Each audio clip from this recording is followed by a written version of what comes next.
Hey, what's going on, family? Welcome to the Tariq Show right here live on Ustream. How's everybody doing? It is Sunday night. It is 7 o'clock. We're on time. It is Sunday, February, not February. I'm still off right now. Sunday, July 14th, 2013. And it's going to be a very special show tonight, ladies and gentlemen. A lot of folks in the room. We got almost 600 people in the room already, so y'all already know it's going to get real turned up in here tonight. Yeah, I think we might even get 1,000 people in here tonight. Shout out to everybody, man. If you see this on Twitter, retweet this to let everybody know we're in here. Retweet it so we can really get it cracking. Rhino, I'm going to address that nonsense you're saying. I see we got some coons. I see we're already getting it started in here. Yeah, I already see we're going to get about 1,000 people in here. There's a lot I want to talk about tonight.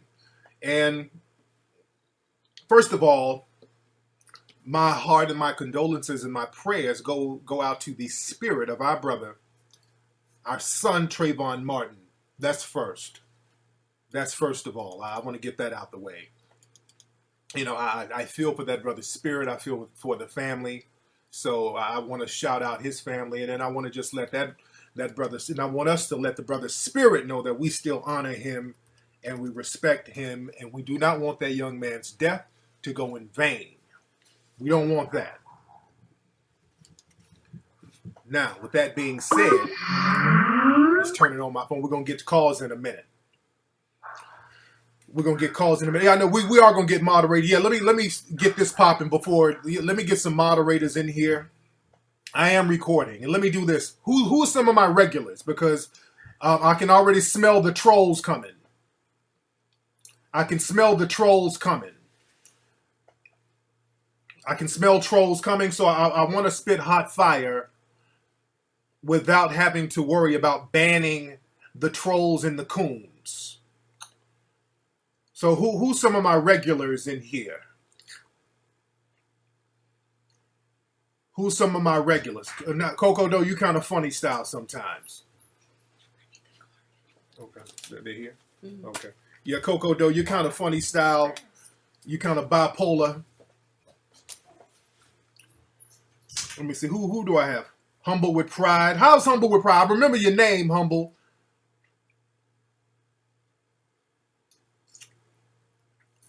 This your first Ustream show, okay?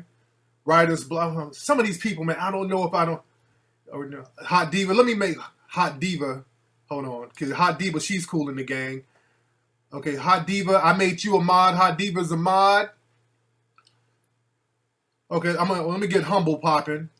Wait, hold on. The people are typing so fast I can. Hold on. All right. Make a mod. Okay, I made Humble with Pride a mod. All right. And who else? I'm gonna get one more just in case.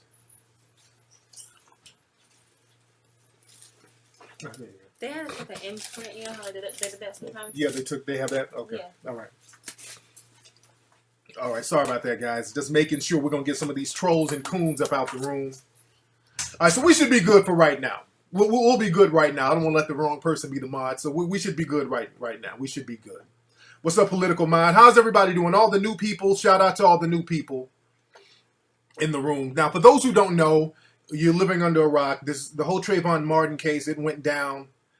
And they found Zimmerman not guilty. Now, if you listen to my radio show, my podcast from earlier last week, I predicted that they were going to find Zimmerman not guilty. I knew he was going to be acquitted. I knew that Zimmerman was going to be acquitted. And I'm not trying to be on that I told you so stuff, but this is why it's important for black folks to understand history and understand the game. And yes, ladies and gentlemen, I am recording right now. And I'm going to take some calls in because I want to get some people's feelings. Because the thing is, you notice on the news, all we get are bedwenches and coons to so-called represent us. Our voices are not really being heard in the media. Our voices are just not being heard. On television, all we keep hearing is about how much of a thug Trayvon was, how much he deserved it, how weak the prosecution was, which they were weak. And they're parading Zimmerman and his family and his supporters all on television. And that's very dangerous. And we're going to talk real talk tonight. What's up, Nature Boy? Because we're not really given a chance to speak our voice. And I don't know where they get these coons and these Uncle Toms that they parade around on these news shows. We really are going to have to start distancing ourselves from these cats. Shout out to my sister Shahrazad Ali, who was in Hidden Colors 1. She's been on the news networks giving them that work. And every time she's on these news networks, they put the Negro bedwenches and the coons up against her so they can spew the racism that they want to say, but they can't say it because they'll be labeled as racist, so they get black folks to do it. That's the new little hustle that they got going on. But Shahrazad Ali, she was in Hidden Colors 1, and she's been on H&L Headline News. She's been on there giving them that work. You understand? She's been giving it to them heavy. Shout out to my sister. But yeah, when she starts giving them too much work, they start cutting her off and start hitting to commercial and talking over her and all that stuff. But we're gonna get it in tonight, man. Let me get a couple of calls real quick. Whoops. Let me get a couple of calls real quickly. What's up? Who's calling? Hello? All right. Let's try one more time. What's up? Who's calling? Yeah, this Malik. What's up, Malik? Where you calling from? I'm coming from Chicago, brother. I've talked to you before. All right, man. Okay. I don't remember your voice, and I know a bunch of brothers named Malik, so what's on your mind? Well, I'm Al Malik out of Chicago. I'm on the blog 8752 Al Malik. There you go. Yeah, brother. I was thinking on that Jim Crow, man, that you put on the tweet. Yeah. And that basically they saying, you know what, white folks like in the Jim Crow era, whites, regular civilian whites could just harass blacks like they were cops. Right. Right. And if the blacks resisted, then or even beat the white dude up, then the killing was justified of the brother. And that kind of reminded me of what you were saying with the Jim Crow action. They're saying, look, white people, especially down there in Florida, with that funny ass gun law, yeah, that they can just come at a brother for whatever they feel, and if they feel threatened with a brother defends himself, now it's okay to just shoot a nigga straight down. Man. Absolutely. I'm gonna break that. Shit, I'm gonna break that down. Thanks for the call, brother. And like I said, a lot of people have been following me on Twitter. My Twitter has been lit up. Everybody and their mom has been hitting me on Twitter. It's like a case of the grasshopper and the ant. For a long time, I've been trying to drop some knowledge, some information about what's going on in this country socially as far as race. And fortunately, a lot of brothers and sisters, they've been riding with me on it. A lot of people have been supporting the movies and the films and the shows and all that stuff. And there are some people who will try to argue with us who are somewhat conscious about what we're trying to tell them. Some of you people, some of my brothers and sisters, when y'all talk to people and try to hip them to the game, I hear all types of stories. Man, I try to tell them about Hidden Colors. Man, I try to hip these people to what's going on, and they want to argue me down. And I know how frustrating that is. Oh, I'm going to talk about that in a minute, Arthur. But I know how frustrating it is trying to wake up some of these black folks to the real deal that's going on. And tonight, or last night with that verdict, that was the wake-up call. And unfortunately, it takes something that extreme for a number of blacks to really wake the hell up. It's the grasshopper and the ant story. It's the story of the grasshopper and the ant. If you don't know the story, there's a grasshopper and there was an ant. In the summertime, there was an ant who was working his ass off. This ant was just storing up food, working all summer, storing up food. And the grasshopper wanted to sit around singing, playing, trying to get the ant to play too. Come on, man. Stop working. It's summertime. Let's kick it. Let's just have fun. The ant was like, no, I got to work. Winter's coming. I got to work. So the ant was working, putting in that work. The grasshopper was singing, bullshitting around. When winter came, the ant was sitting up, munching, lounging, popping bottles, and the grasshopper was freezing his ass off. That's the story of black folks. Because so many of us like to fuck around, and tonight's language is going to be very harsh tonight because I'm not really playing with motherfuckers no more. Because it's too late for these fucking games.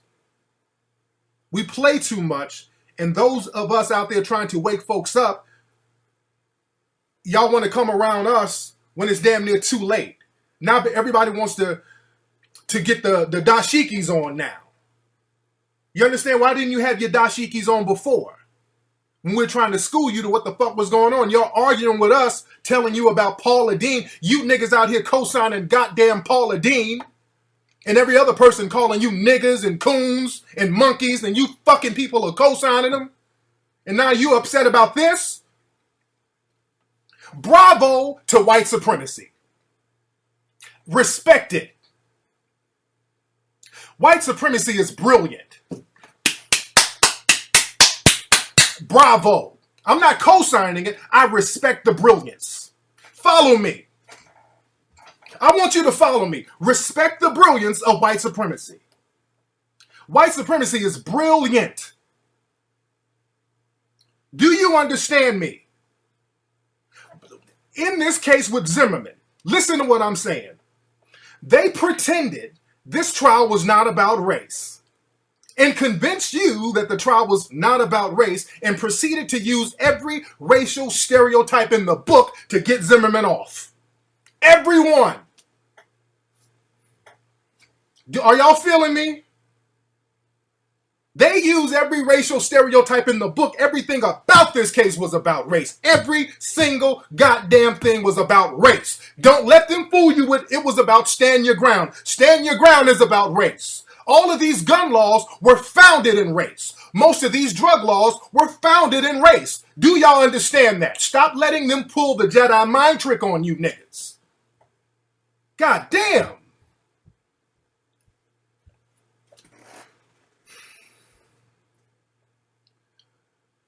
Let me tell y'all something, man.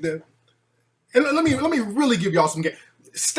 Let's stop wasting too much time. Again, a lot of times I get on Twitter and I will go back and forth with some of the little closet white nationalists.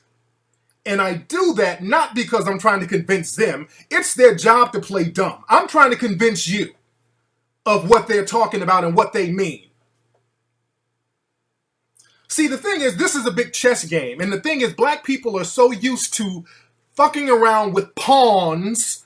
The pawns are put there to keep you from being mindful of the kings and the queens and the rooks and the bishops and the real people who's manipulating the board. We spend time arguing with the pawns. Arguing with these little dumbass people on Twitter about, well, Zimmerman is not really white, he's Hispanic. Trayvon was a thug. Those are pawns. Do you understand that? They are not that fucking dumb. People play dumb. They play dumb. And they're there to play dumb to keep your eye off the prize. You understand what I'm saying? They're playing you like fools by playing dumb. You know, blacks are the real racists. Everything about that Zimmerman case was all about race. I saw that coming a mile away because if you don't understand history, you're not going to understand the game. That's what all I do. I study history all the time. And this is why it's important for black folks to study history. And when I saw that jury was all older, middle-aged white women, whoever this Hispanic woman was, I guarantee she's classified as white legally. But when I saw that this case was basically all white people against this one, because this was the Trayvon Martin trial. Don't get it twisted. This wasn't the Zimmerman trial. You notice they didn't really go in on Zimmerman. They could have really went in on Zimmerman. They could have talked about this motherfucker's domestic violence. They didn't talk about that. They didn't talk about this guy having physical altercations with police in the past. They didn't really get into this dude's background like they should have. They half-ass prosecuted Zimmerman. You know why? You know why the prosecution purposely fucked this thing up? Putting Rachel Gentile, when they put her on there, I said, okay, they ain't even trying to win this shit. They're not trying to win. They put her up there. They know that this woman is a walking stereotype, and those white female jurors are going to project all of their stereotypical hatred onto her, and they're going to find Zimmerman not guilty. Do y'all understand this? I want y'all to feel me. This is a lesson here. Y'all should learn from this. Because the thing is, those people understand the mindset of other people in the dominant society in Florida, the prosecution. Remember, the prosecution didn't even want to try this case. They were forced to do it. So they kind of half-assed did this horse and pony show. And if they had won, they could have said, well, hell, we were forced to do it. Now that they lost, they'll take that loss, but they can chop it up and say, hey, we were forced to do that, so still vote for me next year. You understand what I'm saying? Because they still have to deal with people within their society. But let me tell y'all something, man. We got to keep it 210. This case is very dangerous because this is a wake-up call. This is officially back in Jim Crow. This is Jim Crow. I've been trying to tell people we're going back to Jim Crow. I've been saying that for the longest. I've been telling black people we've been going back to the Jim Crow era for the longest. How many folks we got up in here? Let me grab a book. I want to show y'all something. Hold on. Hold on. I'm still here, people. Hold on. I'm still here, folks. And by the way, that's Hidden Colors. And this is my shirt right here. Look at the shirt. The shirt represents tonight. That's the Confederate flag, Black Statue of Liberty. That's a chain on there. That's at TariqElite.com. Figure that out. It means something. If you saw Hidden Colors, you would know what that shirt means. It's at TariqElite.com. But I digress. But the thing is, let me tell y'all about this whole thing. I was on Twitter earlier. Some of y'all follow me on Twitter. Some of you follow me on Twitter.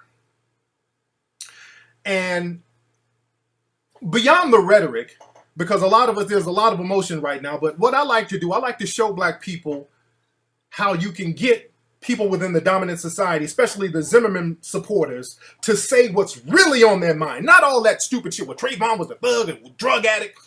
No. I want black folks to really peep some shit out.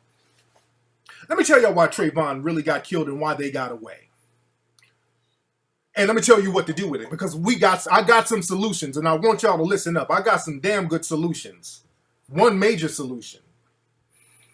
But the reason why Trayvon was killed, and people are making up all these silly, ridiculous excuses as to why he got killed, all this stuff about, well, Trayvon sucker punched Zimmerman. But Zimmerman said that Trayvon walked up to him and said, you gonna die tonight, motherfucker. Which don't even sound like something that somebody would say. That sounds like some shit from a blaxploitation movie. You know, whenever they talk about what black people say, they always project some old bullshit stereotype to it. So Zimmerman said that Trayvon walked up to him and said, you gonna die tonight, motherfucker. Die, turkey, sucker. Some old Superfly shaft shit, and then hit him. Which is so far-fetched. When you look at it logically, you're like, well, that wouldn't even make no sense. I mean, when you look at this case, when you break it down, really, everything Zimmerman said was damn near impossible. Everything that dude said was impossible, but people are pretending to believe it. This whole thing with this scrawny little kid, they're trying to pretend that, you know, whenever they describe Trayvon, they always make him bigger than what he is. Trayvon was 6'11". Really, these are people playing dumb. Stop falling for that okie doke. Stop falling for the okie doke. You understand what I'm saying? Again, they're using all those old school stereotypes. Again, they use those Jim Crow stereotypes that never went anywhere. The reason why they kept talking about drug use, they wouldn't say weed, because weed, y'all know weed don't make you fight. Weed don't even make you stronger. Weed make you go to sleep, and the dude had traces of weed in his system, but they keep talking about he was on drugs. And you know why they were doing that? Because they know those older white women, they know that they have those old stereotypes in their minds. And one of the old stereotypes about black people is that the drugged out black people have this superhuman strength. Do you know that? That's an old stereotype about black people. That black people on drugs get superhuman strength. This is why cocaine is illegal. Back in the, I think, 1910, 1920s, they wanted to make cocaine illegal, so they start putting out news reports that black people on cocaine were like superhuman monsters that were raping white women and killing white people. Look that up. They always play on the racial fear. And these white folks, especially down in Florida, they still have those racial fears. That reefer madness thing, they did that with Mexicans too, saying weeded out Mexicans are going to come get everybody. The cocaine crazed Negro. So those are old stereotypes, and they pulled up all the old shit. They pulled up all that old school shit. And remember, down in Florida, this is the state that had postcards of alligators eating black kids. Because there's a rumor that in Florida, after Reconstruction, that they would kidnap black babies and then use them for alligator bait. That's been a long rumor down there, and a lot of people have corroborated that rumor. Some people say it's true, but a lot of times they kind of keep that hidden. But that's like an open secret down there in Florida. They would kidnap black children and feed them to use them, rope them up, and use them to hunt alligators. You understand what I'm saying? And they got a whole bunch of postcards that show this. Look up Black Americana, Negro alligator down in Florida. It's some real shit, man. And you think they give a fuck about your kids? See, what black folks don't understand white supremacy. You really don't understand it. You have to study it. You have to understand racial politics. This shit is not a joke. War is waged on you now. It is open season. War has been officially raised on you. You cannot coon your way out of this shit right now. We're talking about a state that would hunt black kids, use them as goddamn alligator bait. That's what they think about you. They think of you as less than human. That mentality never went nowhere. Remember, a lot of people who go to Florida are older people who are trying to get away from Negroes. People retire to Florida. You understand that? So you got to understand the mindset of people in Florida within the dominant society. They go there to get away from the niggers. Oh, I'm just so tired of living in the city. We're going to retire and go to Florida. What do you think they're going to Florida for? Not just because of the sunshine. But back to Trayvon. On Twitter, I was talking to people. I was like, hey, all you Zimmerman supporters, let me ask you a serious question. What could Trayvon have done differently in that situation? What was Trayvon supposed to do? That's just a logic, not all that thug rhetoric and all that. What should he have done? Since Zimmerman got out of his car and followed Trayvon, he was walking home innocently. What should Trayvon have done? What was Trayvon's right that night? I think Torre from MSNBC even asked Zimmerman's brother. It was almost unanimous. A lot of them were saying the same thing. He should have went home. Trayvon should have went home. He had the right to go home. Somebody on Twitter said, well, Trayvon should have said, well, excuse me, sir. I live in this neighborhood, sir. This is what they were saying on Twitter. Listen to this mentality. Refer to a non-authority as sir. All of them were saying that Trayvon should have went home. This is a logical question. I'm not talking about all that he threw all these superhuman nigger punches. No, stop all that. I'm just talking about just real life. What should Trayvon have done? He should have went home. He should have went home. So are you saying we don't have a right to be out at night? Some people on Twitter were even saying, well, Trayvon shouldn't have been out that late. He shouldn't have been out roaming at night. Now, I'm just letting them talk because they're saying what they really feel. The truth is coming out. Somebody even went a step further and said, well, Trayvon shouldn't have hit that citizen. More on that in a minute. I retweeted that. But somebody said Trayvon shouldn't have hit that citizen. Meaning that Trayvon was not a citizen. I've been telling black folks for the longest, you ain't no goddamn citizen here. I've been telling black folks that for the longest.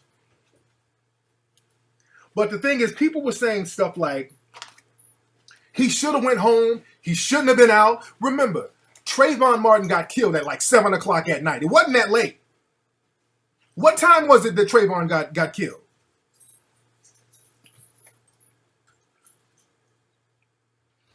What time was it? Wasn't it like 7 something? It was 7. It was early. It wasn't that late. Remember, it wasn't that late. It was 7 something that Trayvon got killed.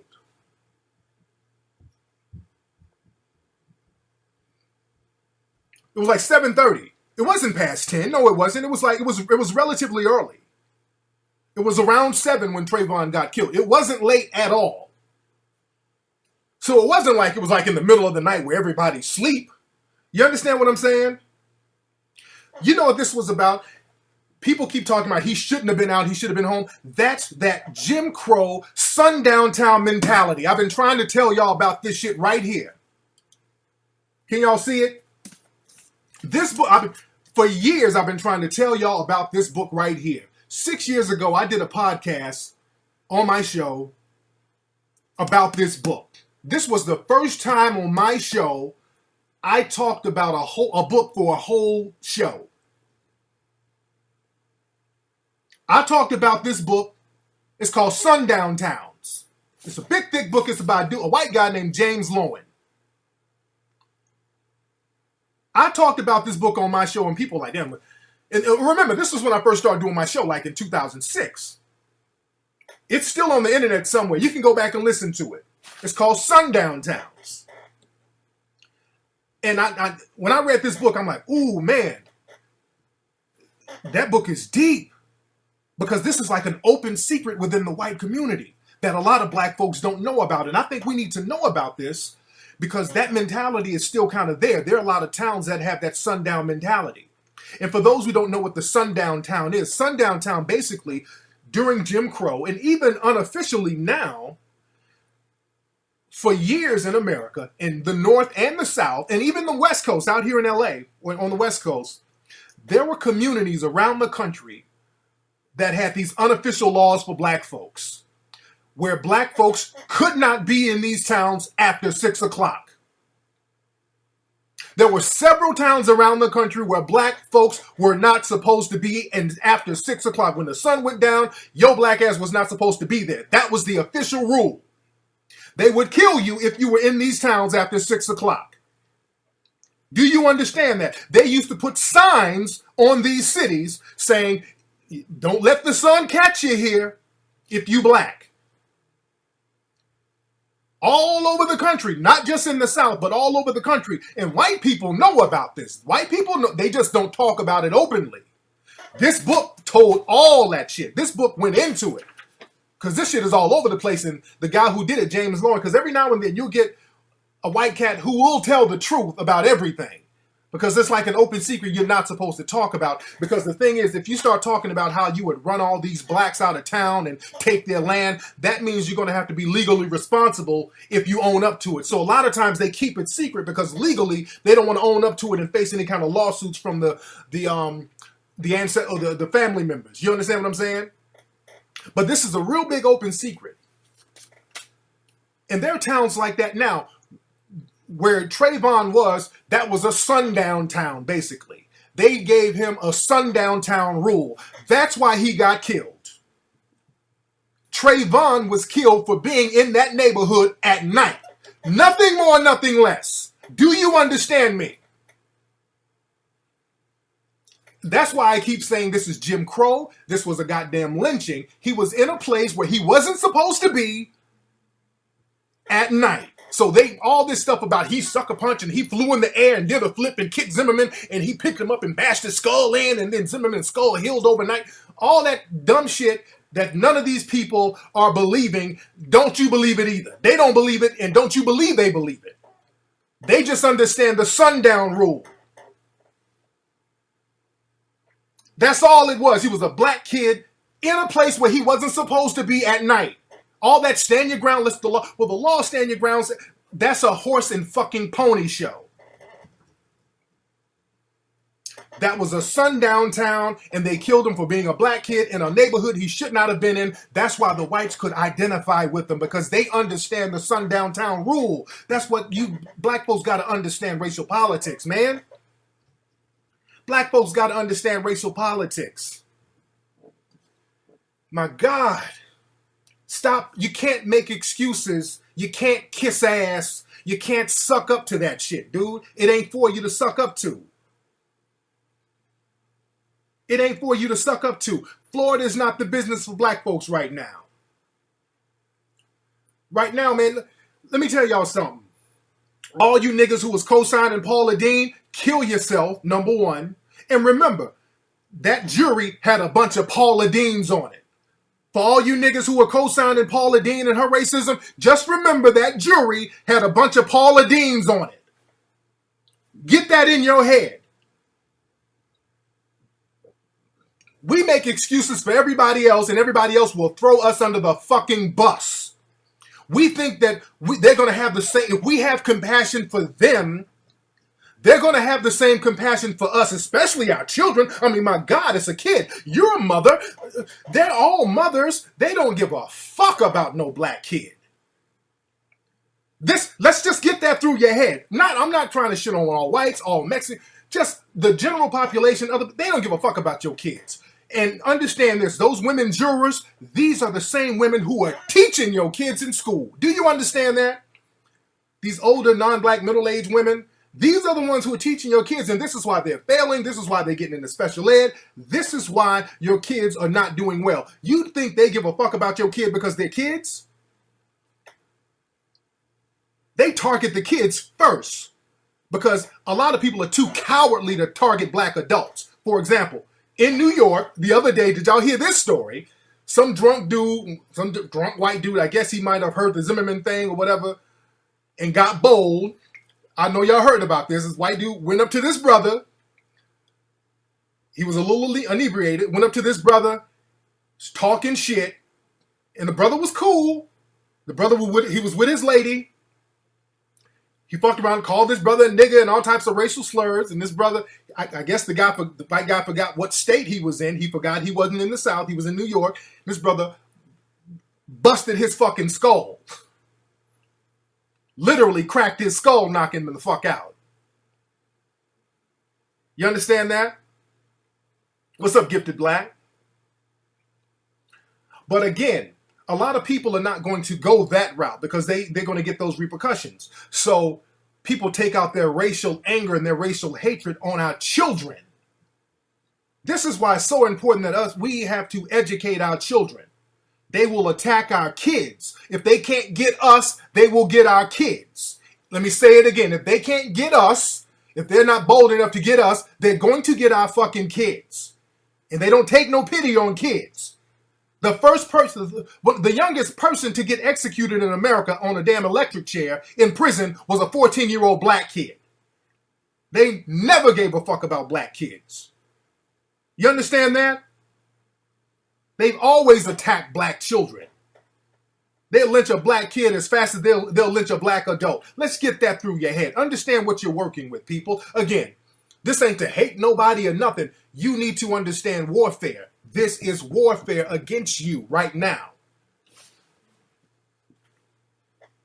How many folks we got up in here tonight? I ain't done. We're going to turn this shit up. Let me get one call because I got some shit to talk about tonight. What's up? Who's calling? Hey, this is Mo Man from Chicago, old school from Chicago. How you doing, Tariq? How you doing, Play? How you doing, man? I'm good. Come here, Brian.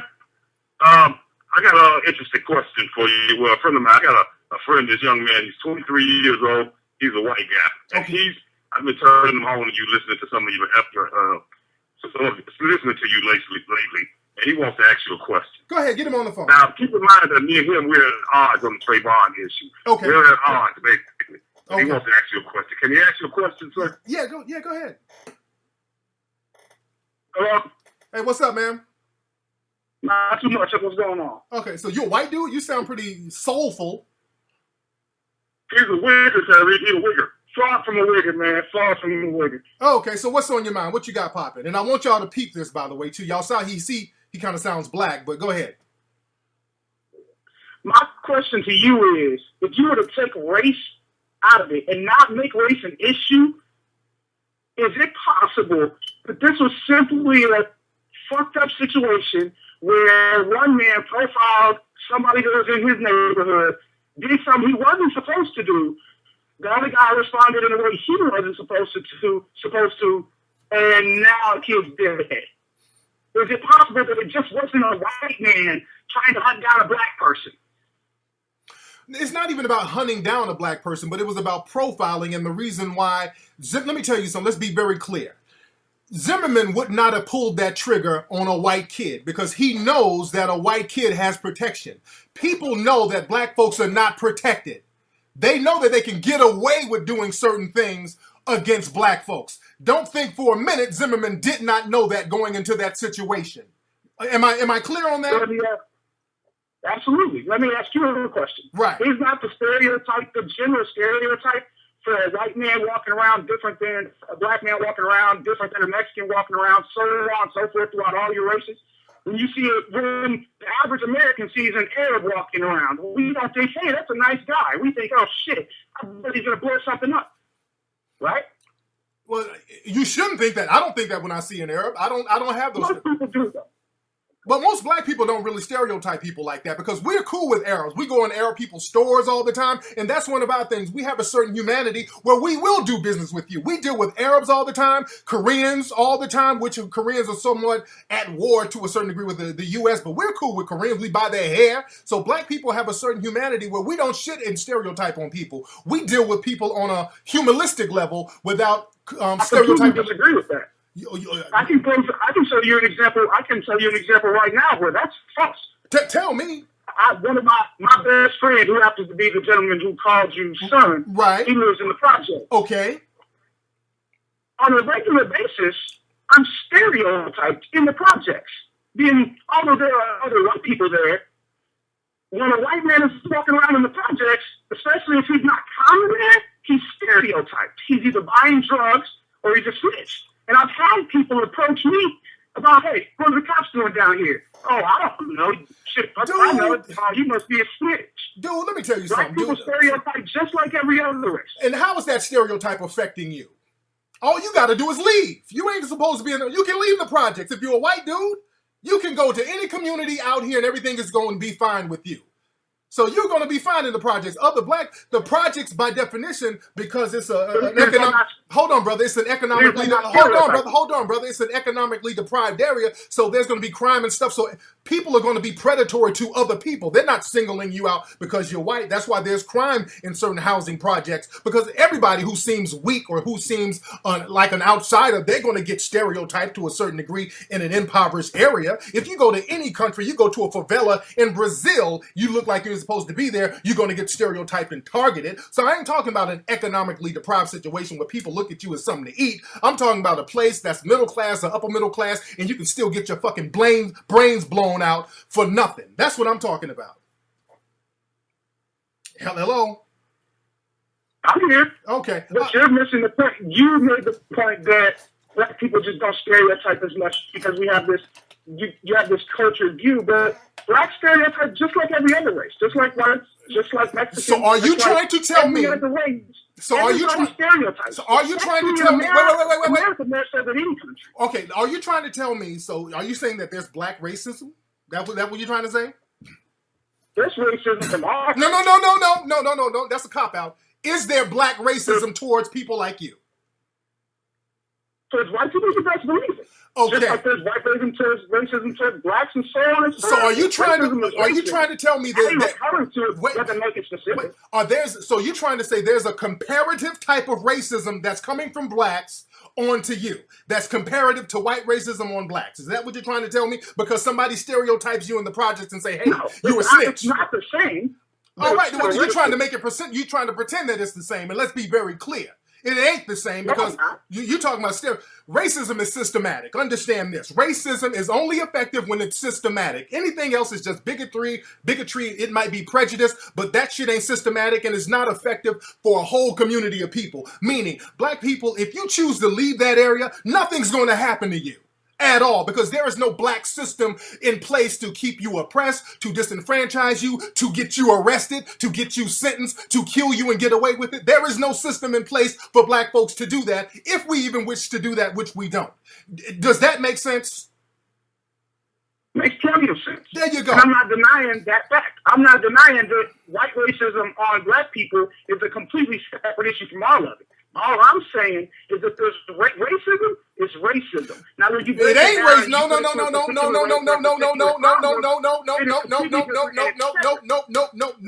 No, because when y'all say that, you're trying to make it seem like it's equal all across the board, and it's not equal all across the board. There is no comparative black racism on any. There is no comparative black supremacy. There is no system of black supremacy. That's what you're trying to say. You're saying there's racism all over as if it's an equal thing.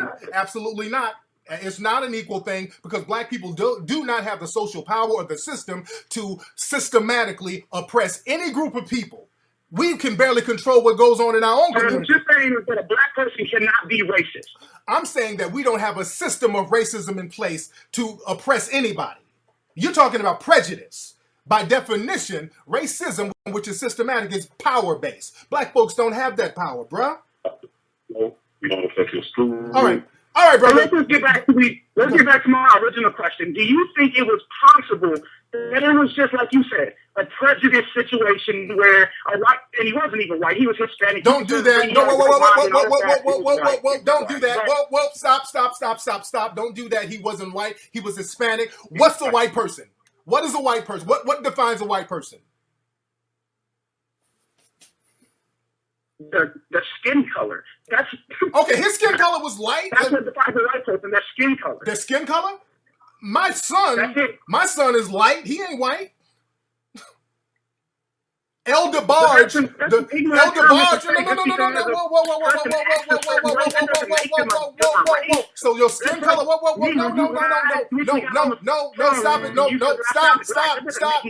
stop, brother. You said your skin color, they're dark Europeans. They're Europeans, that's shit my color. I've been to Italy, I've seen some Sicilians that are my color. They're classified as white. Are they still white? Come on, man. Y'all bring that shit. Bring it. All right. I'll take that as you not having anything else to say. All right. I'm not going to waste y'all. I know when the conversation has been won, okay? Motherfuckers start giggling and shit. All right. I ain't got time. I'll just take your giggling as you saying, okay, I have nothing else to say. That's another smokescreen conversation here. That's another smokescreen. Well, he's not white, he's Hispanic. That's a smokescreen and a deflection. That's another game that they're playing on you, people. That's another game that they're playing on you. That's another game that they're playing. Well, Zimmerman is not really white, he's Hispanic. Most Hispanics are categorized and legally classified as white in this country. Let me say that again. Hispanic is not a race. Hispanic is not a race. It's an ethnicity, but it's not a race. I'm about to break that all the way down right about now. My white folk, call up my white brothers and sisters. Call up and let me know what a white person is, in your opinion. Because they know what a white person is. Zimmerman is white. Mentally, he's white. Mentally, he's white. And Zimmerman identifies himself as white. All of the stuff that he signed, his documents, he classifies himself as white. Legally, he's classified as white. That's why only white people are supporting him. Now, I'm not saying all white people are supporting because all white people are not racist. Let's get that straight. All white people are not racist whatsoever, and there's white people who dislike Zimmerman, and I pop my collar to them. But I'm saying that Zimmerman has that racist white mentality because he's categorized and classified as white. I'm going to break that down. Because the thing is, in this case, it's very important because in this country, that y'all keep hearing about how Hispanics are going to be the new majority. Have y'all been hearing that? They keep saying about Hispanics are going to be the new majority. This case is a programming mechanism for the upcoming Spanish or Hispanic majority. So when the Hispanic comes in and they label them as white, this is the mentality you need to have as white people. You understand? You better get on the white train, and what makes you white is the way you interact and deal with black folks. You understand that? And they've done this historically to every group. Italians were not classified as white for a long time. Irish people were not classified as white during the 1800s. When they started classifying Irish people as white, because remember, Irish people, they used to portray them as like apes and shit. Look up the Notre Dame, I talked about this on my show, the Notre Dame mascot. It's still that old Irish stereotype where he looks like an ape in the face. They used to portray Irish people as European niggas. Irish people were not classified as white. When they allowed them to be white, they let them be law enforcement. That's why there were so many Irish cops. And they said, okay, you want to be on the white train? Suppress these niggers. Same thing with Italians. When Italians came over, Italians are fucking mulattoes. That's why they call them Guineas. Guinea is an African. Italians were not considered white for a long time. But they made Italians get up on the game. They said, Italians, if you want to be in this whole white thing, you better get away from these niggers and start thinking like us. Same thing with this Zimmerman thing, with the new Hispanic movement that's coming through. They're like, look, okay, Hispanic, put them fucking burritos down. Put down the goddamn taco. Put down them damn beans and shit. Comb your hair.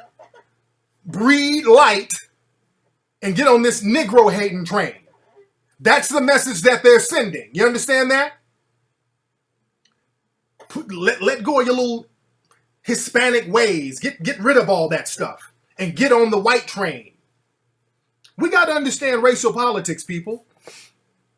We really got to understand racial politics. Let's see who's on the phone. What's up? Who's calling? What's up, man? This is John from Atlanta. What's up, Playboy? How you doing, man? I'm doing all right, man. I'm with you on the Zimmerman thing, man. It's just all on tragedy, man. It's white supremacy trying to get over on this, man. They are getting over on this. Got to wake up.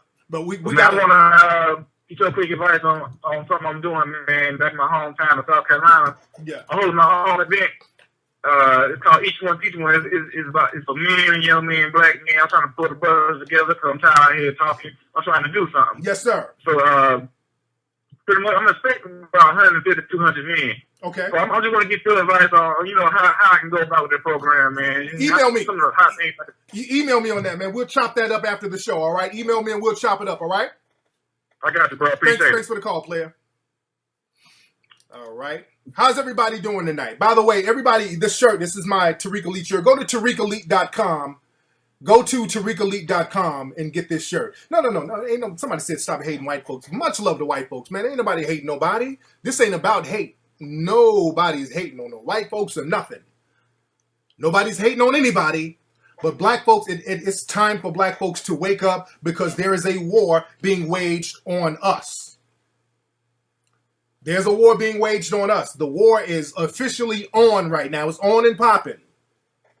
He said he does sound like he want me to do a free lecture, which ain't popping. That's not popping. What's up, Roger? I'm on tonight. Can y'all see me? But yeah, go to TariqElite.com and get this shirt. But again, with this whole case, man, it's very interesting. And there's some more stuff that y'all got to understand about this case as well. Y'all got to understand something about this case, man. Because, like this brother said, the guy who called up all this whole black racism thing, that's another thing, too. That's another play dumb thing that people are getting from, like, Fox News and all that shit. You understand that? We keep hearing about how racist black people are. Oh, the black people are the racist now. We're not racist. It's the black. They're so racist. There's not one law in this country that will disenfranchise any group to benefit blacks. None. So there's no black racism. None. There's no systematic black racism. But that's the whole... And people who say that, they know that there's no systematic black racism. Because if there was some preferential treatment coming to black people, excluding them, they would burn this fucking country down. Do you understand that? If there was really preferential treatment, I mean real preferential treatment, not that pretend preferential, like people pretend that affirmative action is something that black people get when they know that affirmative action benefits white women more than any group. People pretend that affirmative action is something that black people are, all these black people who are less qualified are getting all these jobs. That's a crock of bullshit. That's why they don't do nothing about it. If people really felt that black folks were getting preferential treatment with the exclusion of other groups, they would burn this fucking country down. Quickly. They wouldn't go for no black racism, no real black racism. So it's always this whole thing where blacks are racist too because a black guy called me a hunky at Starbucks. It's that dumb shit. So they're trying to compare some little bullshit incident to generations of systematic economic, social, and educational racism. Don't fall for that Jedi mind trick. Don't fall for that Jedi mind trick. How's all the ladies doing in the room? Shout out to all the sisters. All the ladies press 5. Let me see if you're in here. Shout out to the Negro Bedouins that was on the Zimmerman defense team. Y'all notice in the Zimmerman trial, they kept showing this one sister. And people kept thinking that she was a lawyer. She wasn't a lawyer. That was the token negress that they got to make Zimmerman look less racist. See, that's why I say they keep talking about that the case, well, this ain't about race. They were doing all types of little racial maneuvers. They got a woman who was an intern. She was an intern. An unpaid intern. That was an intern. She was not even a lawyer. And they put her on the goddamn defense team and had her all in the background like she's all doing shit. It just made her look real busy. She wasn't doing shit. She was looking at menus. You dig? She was not a lawyer. That was a token. Again, shout out to white supremacy. That shit is brilliant. You got to take your hat off to it. You got to respect it. You got to respect warfare. The thing is, black folks don't know that that is a war. There is a war. Just because you don't know that there's a war, don't mean the war is going to stop. Just because you don't know that there's a war, that doesn't mean the war is going to stop. See, even in the whole Trayvon case, they kept talking about where they can't mention Zimmerman was being racial in the case. But they brought up some shit about Trayvon being, well, Trayvon introduced race. He said crazy cracker. So Trayvon was the racist. See, that gave the jurors something to hang their hat on. Because on Fox News, see, all of these people work together. See, that's the thing what black folks need to understand. All of these little groups, they work together. It's almost a nonverbal thing. They know in order to keep the power popping, they have to work together. In Hidden Colors, which you all should have, in Hidden Colors too, we talk about the things that black people need. Brother Claude Anderson broke it down. The 5-story building. This is what they used, the 5-story building to get Zimmerman off. In Hidden Colors, we talked about we need an economic base. That's the first thing we need. We don't have an economic base. Black folks spend their money on trivial bullshit. Weaves, weed, tricking at the club, dumb shit that ain't going to help us the least bit at all. Group economics helped Zimmerman. You see how many donations Zimmerman got? Zimmerman got, did he get like over $1 million at least in donations? People started to support Zimmerman financially because he was going to be their representative. He was going to be the guy who did what they wanted to do, put the black folks in their places. He kept the niggers in their place, so he was a hero, so they took care of their hero. You understand that? So they put money on that motherfucker's books. Without question, they had an economic base. They got their mindset together and said, look, this is a very important case. This case is symbolic to our power. We need to get this case popping so we can remain in power. I think it was way more than $450,000. I think it was over $1 million. I think it was over $1 million. You understand that? And he's still going to be taken care of. They're going to make sure he's fine. But they had that economic base going. They took care of Zimmerman financially. What's going on, Ola? That's my assistant, Ola. What's up, player? So they took care of him financially. The second thing, what happened is they had their media outlet. They had their media popping.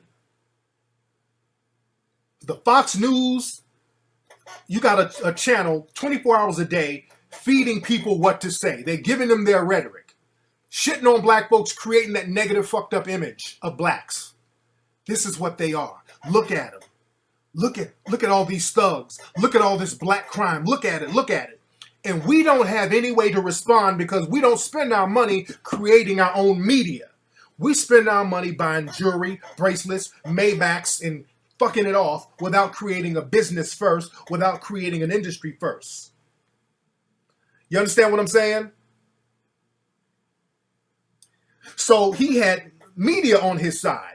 They were utilizing that white racial fear of the black criminal, the black thug, the black hood rat. They show that on television all the time, and they use that to their advantage later. That's all. I always get on black people for all that cooning and shit. Who we got to ban? Hold on. Who do you have to ban in the room? Because I'm spitting some hot fire here. Who do we have to ban? All right, nobody's trolling it, are they? You said, what's up, real deal? You said, I'm assuming she was a token negress because she worked for the defense. But the thing is, she didn't actually work for the defense. And I find that very peculiar that they would stick her in there. She's an intern, and they got her trotting around. That's not by accident, and I'm not playing dumb with you. There was a reason why they put that woman on that defense team, and she's not even a defense lawyer. And they kept putting her in the background, running back and forth, running around. There was a reason why they did that. I'm not in the play dumb business because black folks are dying and people are getting off for killing black folks. So I'm not in the business of playing dumb. You understand that? And all that stuff. And you can play dumb. Like with that whole thing about Zimmerman taking the MMA classes. He was taking those fighting classes, but he wasn't that good. Get the fuck out of here with that dumb shit. Nobody believes that. That MMA thing, a lot of these races are taking that in order to try to use that on black folks. Don't get it twisted. People, I look at Stormfront. I study these white supremacist websites, and all of them be talking about how they're going to take these classes to put black folks in these chokeholds and all that. Y'all better understand the game, dude. Y'all got to understand the game. So like I said, man, this was a whole sundown town thing. This thing was about a whole sundown town. And we got the coons and the bedwenches and the dusty niggas, you know, no time for that. We got to get rid of that. There's no time for that. What's up, Emmanuel? You said Trayvon Martin's case was about race and money so people could talk about it. Well, they can get ratings any way they want to get ratings, man. This was about power. Emmanuel, don't get it twisted. Don't think it's just about ratings and all that. This was about race and power. It was not about justice. This was about power. Who keep calling me racist? The Real Deal keeps calling me racist. How am I racist, Real Deal, or are you trolling? Where is he? I can't see him. There's so many people in here. Real DMT. Where are you, Real DMT? I can't see you. There you are. So you agree Zimmerman was making assumptions, but you said, okay, yeah, you are trolling. You're just saying dumb shit. Yeah, we're going to ban your little goofy ass. So let me give you a little ban. Hold on, let's ban him. I can't get him. So many people are... Hold on, there you go. I think I just banned his old monkey ass. There you go.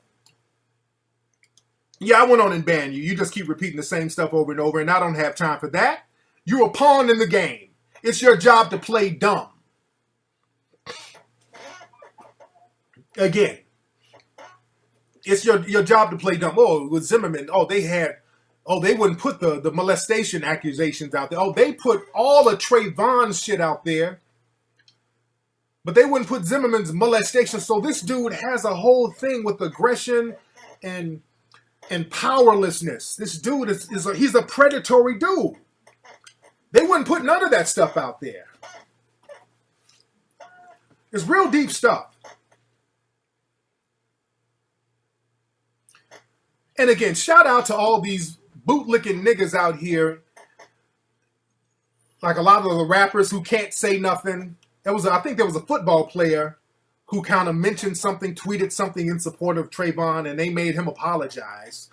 So that just shows the big fucking plantation that a lot of these Negroes live on, where you can't even speak your mind, and that's by design. That's why they're always putting athletes in check, letting you know that don't get too far out of line, nigga. We're gonna mess your money up if you get too far out of line. You understand that? You said the feds reviewing Zimmerman. Are you referring to that fake story that's been circulating on the net that Barack Obama is filing some kind of civil suit? Barack Obama's not doing a goddamn thing. That was a fake story. Well, what you think? King Reek, you say, why Ustream hating on me? What you talking about, King Reek? What are you talking about, King Reek? Yeah, Barack Obama don't give a shit. Yeah, Barack Obama don't give a shit, man. Yeah, that story is fake about Barack Obama filing civil charges. That's fake. That's not real. That was on a hoax website and people ran with it. That's not going to happen. That's not going to happen. Say the feed has been messing up. Well, there's shit. How many people in here? What, 2,000 people? How many folks in here tonight? Hold on, let me look at this. Okay, yeah, we got 1,200 people in here.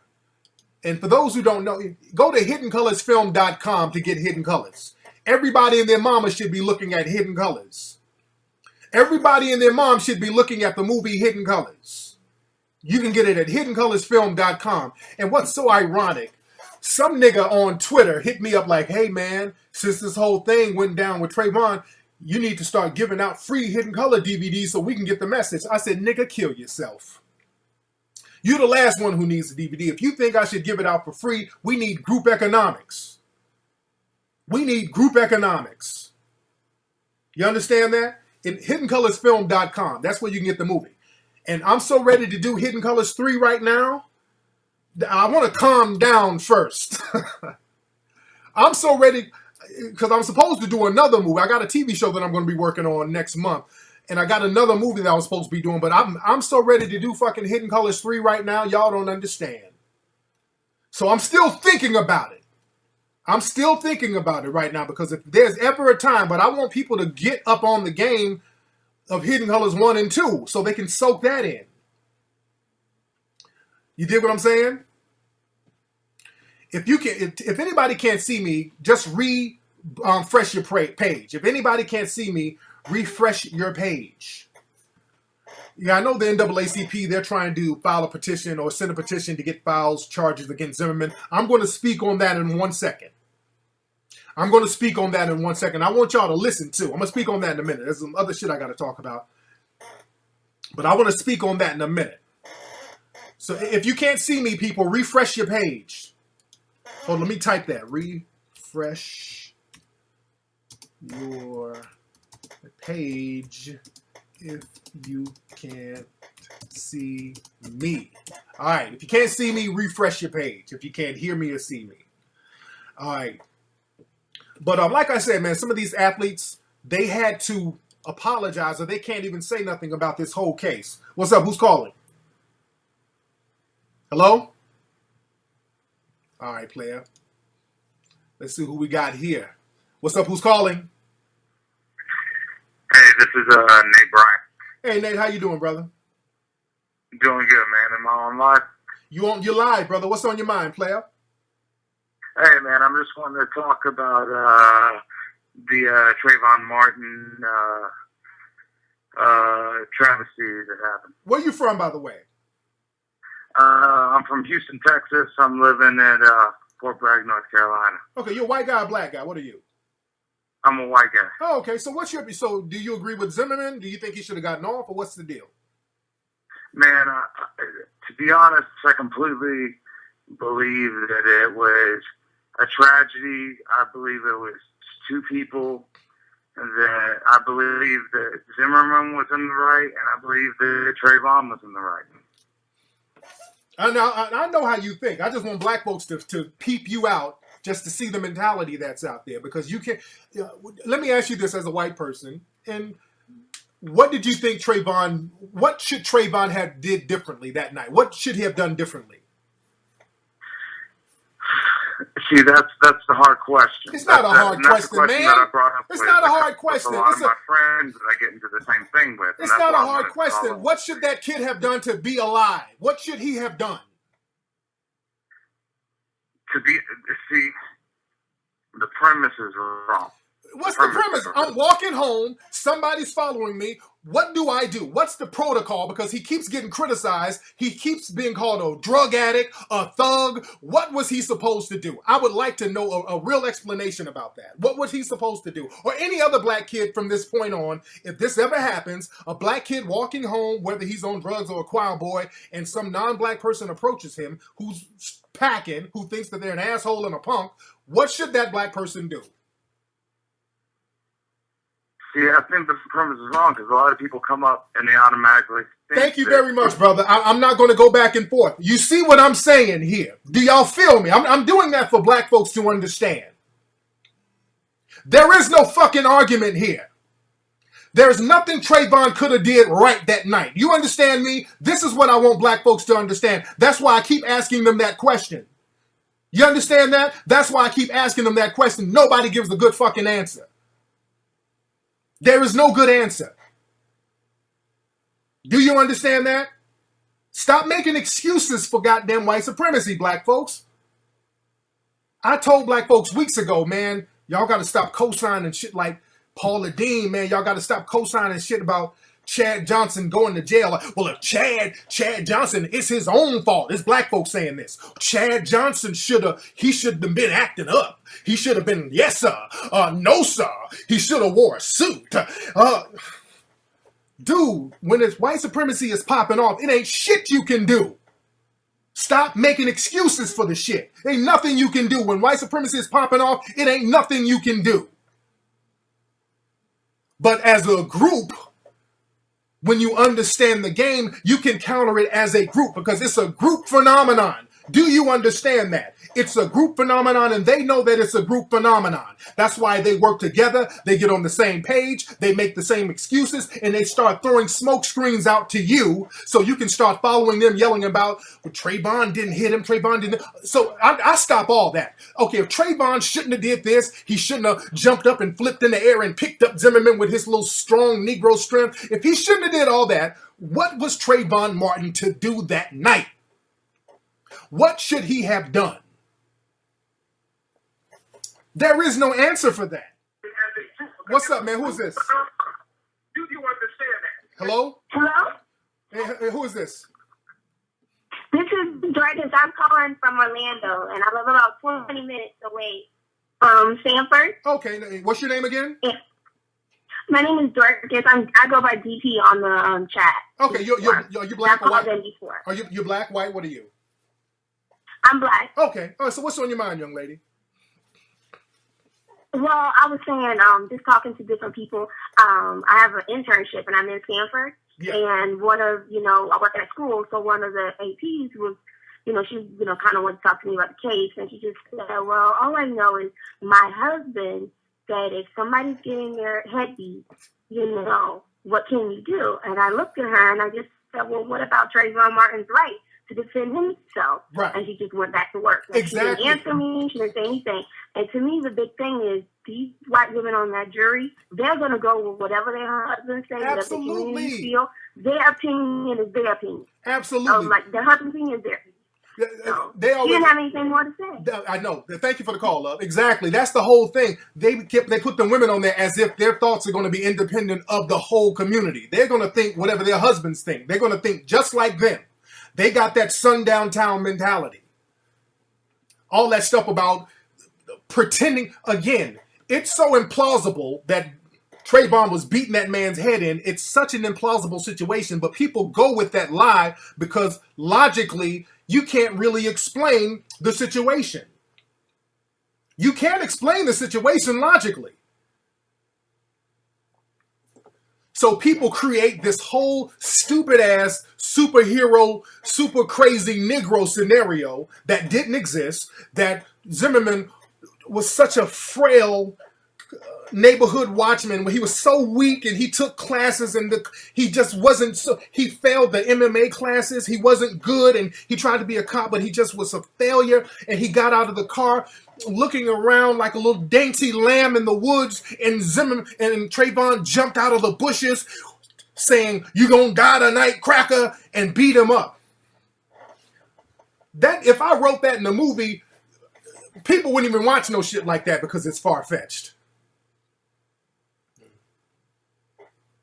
You understand what I'm saying? People are pretending to believe that. I said that on my show. When they would lynch black folks during Jim Crow, especially in Tulsa, Oklahoma, when they wanted to burn down the black community, they would make up some cockamamie reason to do it. In Tulsa, Oklahoma, they lied. A black man bumped into a white lady. They lied and said that he attacked her when they know he did not attack that woman. They knew he didn't attack the woman, but they used that and they ran with that lie because they wanted to destroy the black community anyway. That's what they wanted to do anyway, and they just needed an excuse to do it. They wanted to clean their community and send a message to other black folks about being in their community. You understand that? That message is, you need to stay out of our community, because if you come into our community, this is what's going to happen to you, and we're going to support the people who do this to you. That's what this is. Let's keep it 210. This was a modern day lynching. Nothing more, nothing less. Don't go in the streets with no signs. Don't pick up no signs, people. Don't pick up no signs. Don't pick up no signs. Don't protest nothing. Fuck a protest. Don't pick up one sign. And again, all this Twitter stuff, because again, the whole media was running with people on Twitter. Well, if Zimmerman is found not guilty, I'm a riot. They weren't going to do shit. People who riot don't tweet about it. Let's get that straight. And people out here talking about this shit, man, when I see Zimmerman, Zimmerman, like I said, is protected. There's a community of people that's protecting Zimmerman. Zimmerman, he's a hero to people in the dominant society, to a sector of the dominant society. So they're going to protect Zimmerman. The other groups, they protect their heroes. Zimmerman is a hero, so they're going to protect him financially, and they're going to make sure he's straight. Black folks, we're the ones who leave our leaders out there to be killed. We let our leaders get shot up and fucked up, and we have coon Negroes who assist in doing that. We let our leaders die broke when they fight for us. That's why nobody's signing up for that shit. So we got lessons to learn from this. We have lessons to learn from this. Who is this? Let me see what this is. A lot of folks calling. You know, I got a lot to talk about. I got some solutions. What's up? Who's calling? It's Nate again. All right. What's your name again, brother? Nate. You the white guy who called? Yeah, I'm the white guy that called earlier. Okay, yeah, you were kind of filibustering, brother. You wasn't, you were just kind of saying the same thing over and over again. So what you got? My bad, man. All I'm trying to say is, I think it was two guys meeting up that both were on the right. Two guys meeting up that did what? That were both on the right. I think that Zimmerman was trying to. He thought that there was someone suspicious in his neighborhood, and Martin thought that there was some creepy dude that was following him, which he was. Martin stepped to him, and rightfully should have been scared because he killed him. So how was Trayvon in the wrong when what he suspected was true? It was a creepy dude following him who ended up killing him. Because in the end, I honestly, I don't believe that Zimmerman came with the intention to kill him. That's bullshit. I think that he wanted to approach him. Let me tell you something. Stop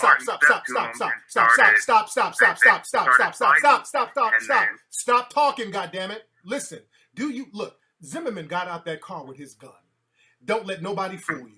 Zimmerman walked out of his car with that gun. Don't think for a fucking minute. Zimmerman, who's a wannabe cop, did not get out of that car on some goddamn TJ Hooker shit with his gun looking around corners. He got out of his car with that gun. It was already drawn. This whole shit about he was getting beat up and he somehow reached on the back, which is impossible if somebody's on top of you, and then pulled the gun out and he was yelling, ah, ah, and then shot him while he was screaming. Do you believe that? I do. Get the fuck off my phone then. All right. If you believe that, you believe in fairy tales, and I have nothing else to say to you. Good night. All right. Now let me get to some real business here. Don't waste time. If they believe that bullshit, deuces. All right? Don't waste your time with that. That's a waste of time. He's playing dumb. I choose not to play dumb with you. Let's not even play games. If you believe that cockamamie ass bullshit, that's physically impossible, get out of my fucking face and smoke your meth, because that's what you sound like you on. Yeah, fuck out of here. You don't believe that. Trust me, he don't really believe that. You pretend to believe that. Trayvon got killed because he was black, nothing more, nothing less. And what's funny, CNN, they did a jury poll. They did a mock jury poll, and they had all these different races of people on there, and they sat them down, and they had like young white, because a lot of young whites ain't on that bullshit. A lot of young whites are not on that bullshit. A lot of young whites know the game. Some of y'all be going on with the bullshit, but it was like 12 people, and they said, do you think that Zimmerman should have been found not guilty? It was a black lady, no. Another black man, no. Older black lady, no. White kid, no. Younger white lady, no. They got to two old elderly white people. They're like, yes. Both of them said yes.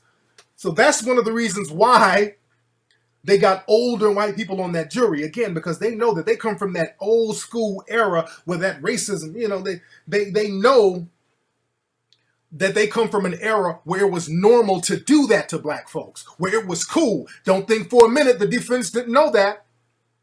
Don't think for a minute the defense didn't know that. Trust me, they understand racial politics better than anybody. They understand racial politics better than anybody. And let me tell y'all something. Y'all notice with the whole race thing, and I'm going to give y'all some solutions. I want y'all to feel me. With the whole race thing, they always say that black people focus on race too much. Black folks, y'all need to get over it.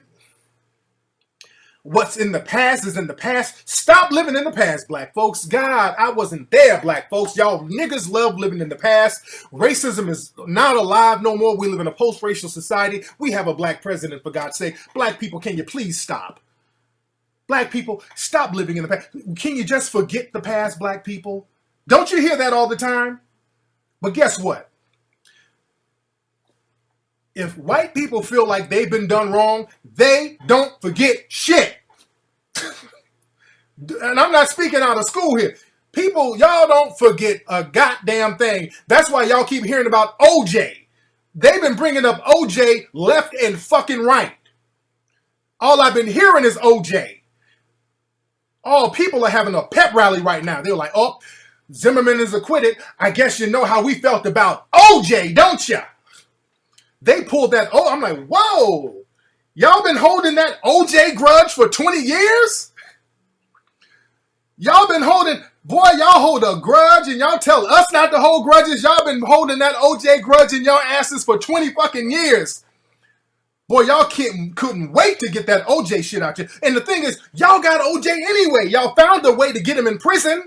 Y'all manipulated the law and got his ass in prison anyway, so y'all were going to make sure not only would you get OJ, you're going to get the whole black community for acquitting OJ. White supremacy is brilliant. God damn it. Brilliant. I respect the brilliance of it. Nigga.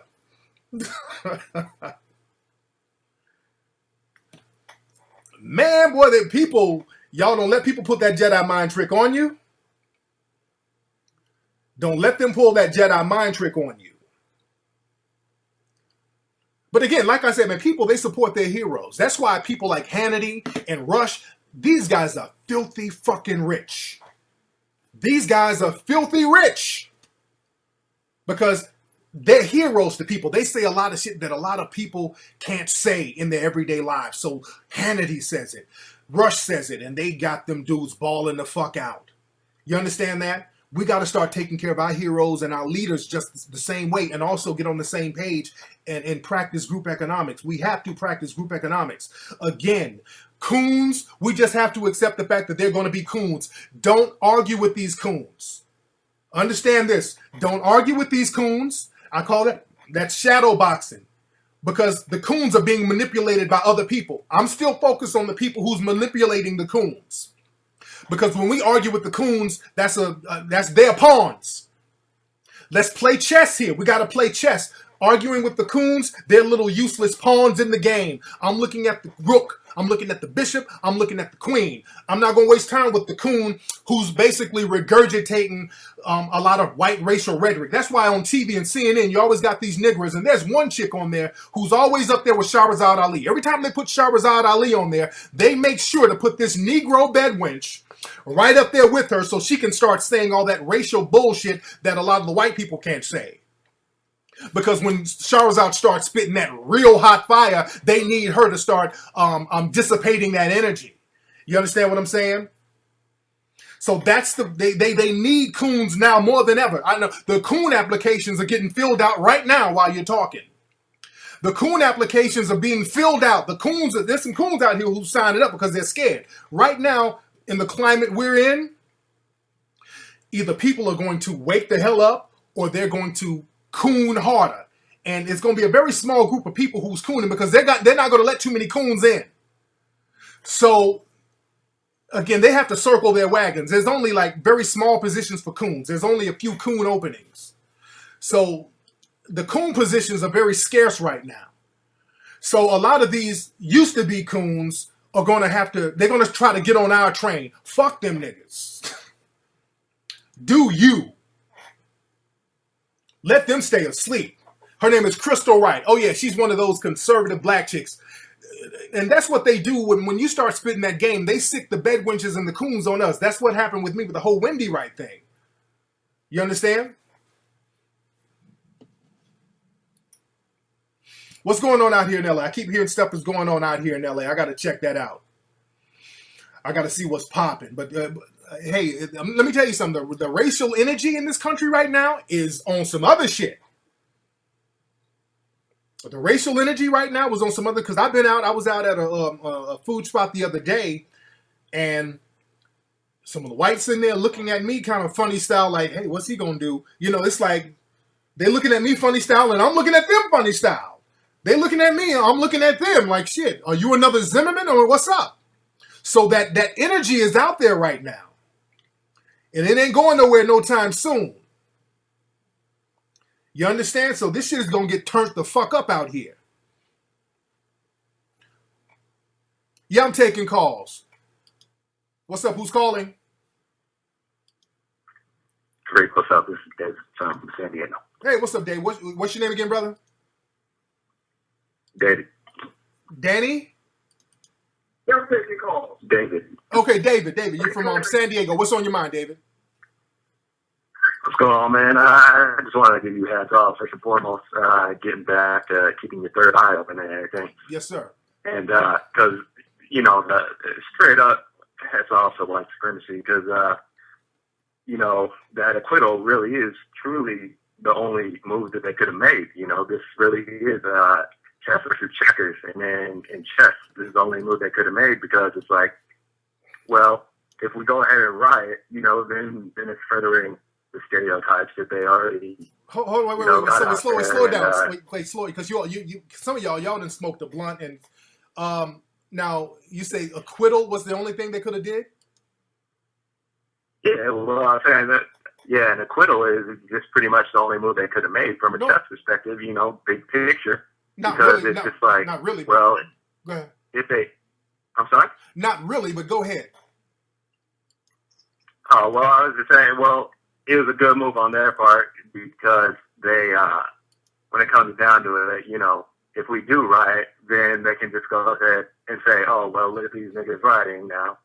And if we just go ahead and march, then that doesn't do shit either. So, well, that's not, they could have done, but stop saying that, though, that's the only move they could have did. They could have did a move about justice. They could have made a just decision, and it could have been about justice, because remember, it's an innocent kid who should not have died. He wasn't committing a crime, and to put that trial out there and make it seem like he was this thug who beat up this bigger loser adult was a crock of bullshit, and it shows a travesty of justice in this country. That was injustice, and people pretending that it was just, or pretending that all that shit Zimmerman said was real, shows the sickness of racism in our country. So I'm all about justice. Fuck all that other shit. If we're not going to have justice, there's not really going to be any peace. We got to understand that, because the pendulum is going to swing the other way. No, I agree with you. I'm saying, I was just saying that, you know, game keeps game, and this is definitely a game. And absolutely. All right, man, thanks for the call. Thanks for the call, brother. Okay, my brother.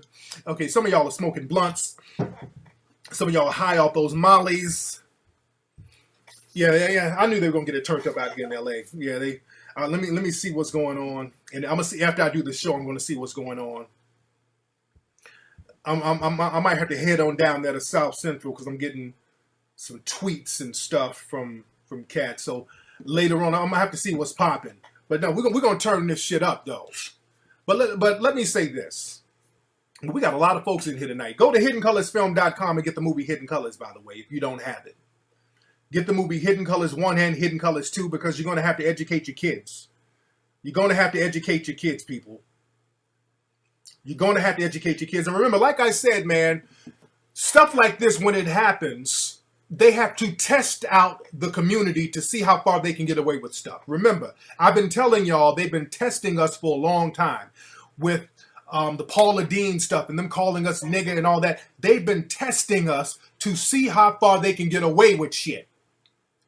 They've been seeing how far they can get away, and blacks sitting around co-signing and cooning. They're like, oh, cool, we can take it to the next level.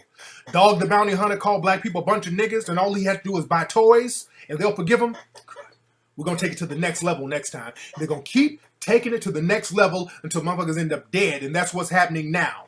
And let me tell y'all something. With this shit in Florida, don't think for a minute this ain't about to spread to other states. They're going to use this. I can guarantee you it's going to be Texas next, probably Louisiana, and poor Chicago. Oh my! I was in Chicago breaking the game down. They're gonna put some shit on in Chicago, dude. I don't even want to imagine what they're gonna do to Chicago or the state of Illinois, because Illinois, that was one of the original sundown town states. So I don't know what they're gonna do for the state of Illinois, man. Detroit, they're gonna start getting these laws and deputizing these regular citizens, and it's gonna be the Wild West around this motherfucker. And they're going to target our kids. Don't think that this is some bullshit situation that's going to blow over. It's going to get worse. This is just the beginning. Now it's legally sanctioned now. It's on the law books. It's on the records. It's on and popping. Black folks, the war is on. Playtime is over. Coon time is over. It's over right now. This is the harsh truth. That dumb nigga shit is no time for that. Cooning, no time for that. Bedwenching, no time for that. Jim Crow is in effect. Don't get it twisted. I've been trying to tell y'all for the longest Jim Crow is in effect. They done took some of the voting rights. When they start taking the voting rights acts away and repealing the voting rights, that's letting you know Jim Crow is about to pop off. This shit is about to be back like in the 1940s and 50s. It's going down. Group economics is the first thing we need to do. Group economics first. And let me tell y'all something. Can I get deep? Hold on, let me tweet something. Hold on, let me tweet to let people know I'm here. Hold on. Hold on.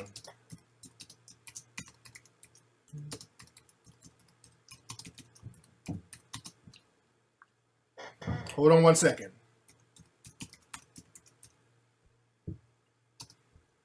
Hold on one second, people. Hold on. Wait.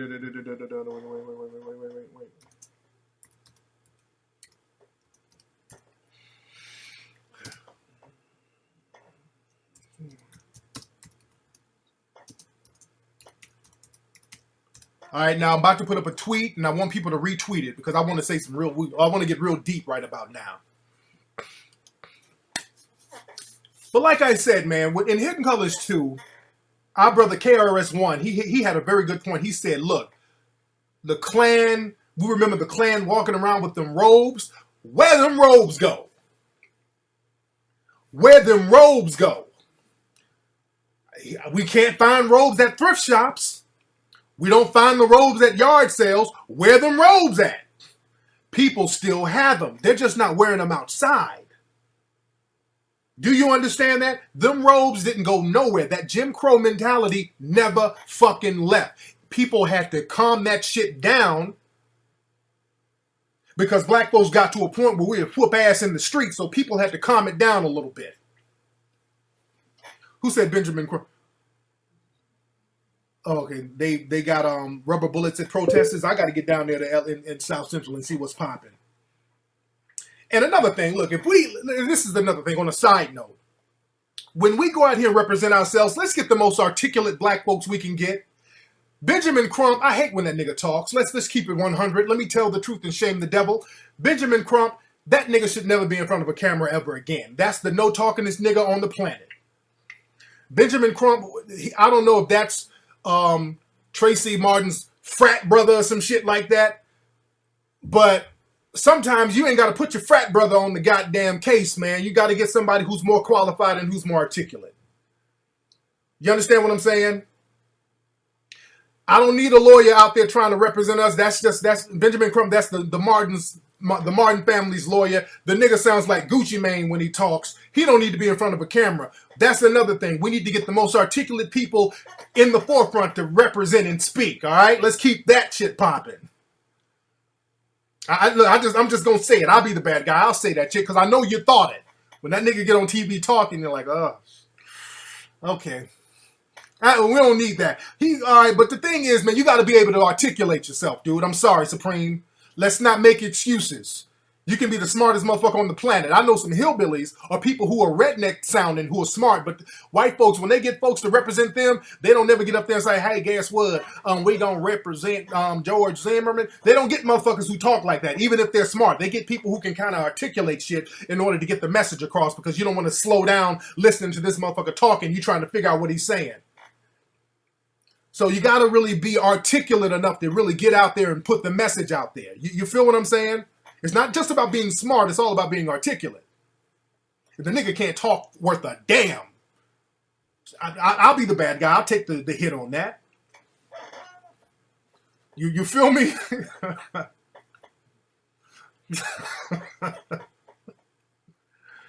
Oh, yeah, I love Dr. Combinay, man. Booker T. Coleman. Beautiful brother, man. That's why all the people in our Hidden Colors and Hidden Colors 2, very articulate. We're real big on articulation. But again, like I said, man, go to hiddencolorsfilm.com to get the movie Hidden Colors. But again, what we have to understand is this. We got to go deep. Like my man Zoe Williams said, go deep. We got to go deep. The FBI, y'all notice this, the FBI was telling them that this case cannot be based on race. I'm about to hip y'all to something. As a matter of fact, I need y'all to get your pads and pencils. I need y'all to get your pads and pencils, people. They were saying that this case, the FBI was like, hey, we can't introduce race. That was one of the rules. You cannot introduce race in this case. Don't say shit about race. You can't say Zimmerman killed Trayvon because of race, which was bullshit. We all know it was race. Everybody and their mama know this was race. This whole shit is about race. We know it's about race, but the FBI told us not to say it was about race. Why is that? People think, well, they just don't want to seem racist. It's deeper than that. It's deeper than that, people. Follow me. I want y'all to follow me, people. What happened, they kept saying, don't talk about race. And whenever people, y'all notice this, feel me on this. Take notes. I'm going to slow it down so y'all can take notes. Whenever people, black folks, talk about this case in the media or talk about it even online, you notice the first thing people say when we say, hey, this is a racial thing. Well, black on black crime in Chicago. Blacks kill other blacks. Y'all know y'all keep hearing that? Y'all notice you keep hearing that. We keep hearing this deflection argument. Well, Zimmerman targeted Trayvon because of his racial No. Blacks kill other blacks. Look at Chicago. 500 murders in Chicago. Blacks kill other blacks. Blacks kill blacks. Black on black crime. Black on black crime. We keep hearing that over and over again. We hear it on all the television networks. Are you noticing that? Follow me on this. I want you to walk with me in my journey. Walk with me. They're not doing that just as far as rhetoric. That ain't just rhetoric. See, that's another thing. We think that this is just rhetoric. There's a rhyme and reason for all the shit they do. That's the smoke screen and all the media channels. And you say somebody, when blacks do it, again, coons do it to get in good graces with whites. When they start saying that, you get a few black folks who say that stupid shit because they want a pat on the head. Ignore them niggas. Niggas, coons are some of the biggest parrots out there. Coons are pets. And it's always these niggas who are looking for a job or niggas want to maintain their job, repeating the same rhetoric that people on the top are saying. So ignore them coons. They're pawns. They're pawns. That's a deflection. That's a goddamn deflection. I posted up a link today. First of all, for black folks to understand this, there's no such thing as black on black crime because black people kill each other at the same rate as white people. White people kill each other at the same exact rate. 90% of black people are killed by other blacks. 90% of whites are killed by other whites. So why the fuck is it black on black crime and it's the same crime rate? The same exact crime rate. Let's not get it twisted. Do you understand that? Let's get that. But they always report on black crime to make it seem like black crime is out of the norm. Like it's unusual, like it's marginalized. You know what I'm saying? That's a Jedi mind trick. And then they start talking about percentages, which is another Jedi mind trick. Because if that is the argument that Well, what about Chicago? How come blacks are not outraged by Chicago? Like I said on my show, blacks are outraged by Chicago. Blacks are up in Chicago doing things about that gang violence, trying to thwart it. They are not programming or promoting that in the media. They're not showing that on the news. So again, that's another smokescreen argument. And if we use that argument, we could say, well, if whites are... if you're supporting Zimmerman and violence, look at all the violence with Columbine. Look at Sandy Hook. Look at the guy who shot up the movie theater. Look at all the white-on-white violence. So we don't do that because it's irrelevant. And it's irrelevant when they bring up that Chicago crime. That's another smokescreen. You understand? That is a smokescreen. And those false myths, y'all got to call those myths out. Those are false myths. That black crime myth. They've been doing, that's that old Jim Crow shit, talking about we're going to discriminate against blacks, not because they're blacks, because of they're criminals. And there's a reason why they keep saying that. Black crime, black crime. Because the thing is, if they say we're punishing them because of their race, they're going to violate international genocide laws. Feel me. I want y'all to feel me on this. What's happening to black folks right now, what happened with Trayvon, is genocide. Listen to what I'm saying. This is what black folks need to do. I'm going to tell you what we need to do. Fuck marching in the streets and going to the White House. Fuck all that. I'm going to tell y'all exactly what we need to do. They are violating genocide laws. When they killed Trayvon, in this case, what we can do to use to our advantage, they violated an international law.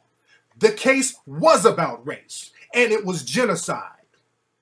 Trayvon was killed, and the killer got off because he was black. Nothing more, nothing less. That is the beginning of genocide. It is genocide. I see some white folks in here. That was genocide. And it's promotion of genocide in the media. Let's look up the International Genocide Code. And we got to look into this. I want people to look into this.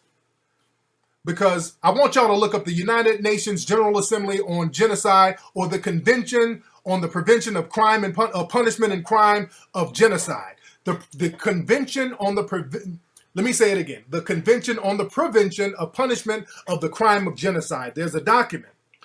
What constitutes genocide is any acts committed to intent to destroy in part or in whole part a national, ethnical, racial, or religious group, such as killing members of the group, causing serious bodily, mental harm to members of the group, deliberately inflicting on the group conditions of life calculated to bring about physical destruction in whole or in part, imposing measures intended to prevent births within the group, feel me, forcibly transferring children of the group to another group. That's the legal definition of genocide.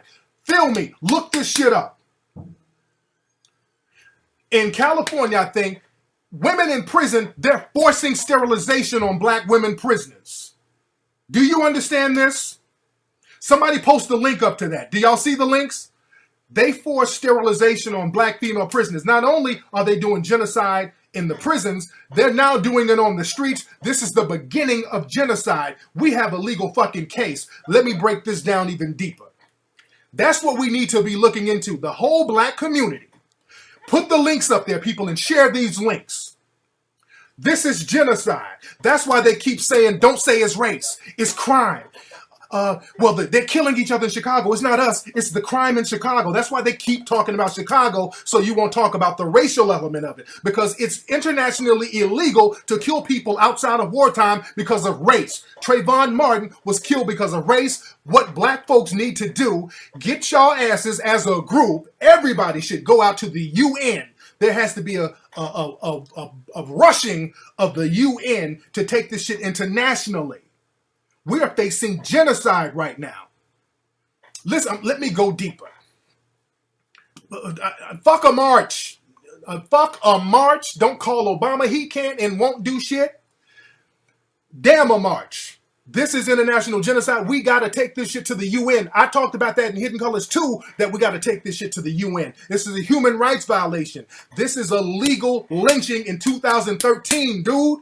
We got to take that shit to the UN. But the thing is, that's why I say all of us we got to do it, because when one of us does it, either a motherfucker get killed or blacklisted. Feel me on this. Malcolm X tried to do that. They killed Malcolm X before he can do it.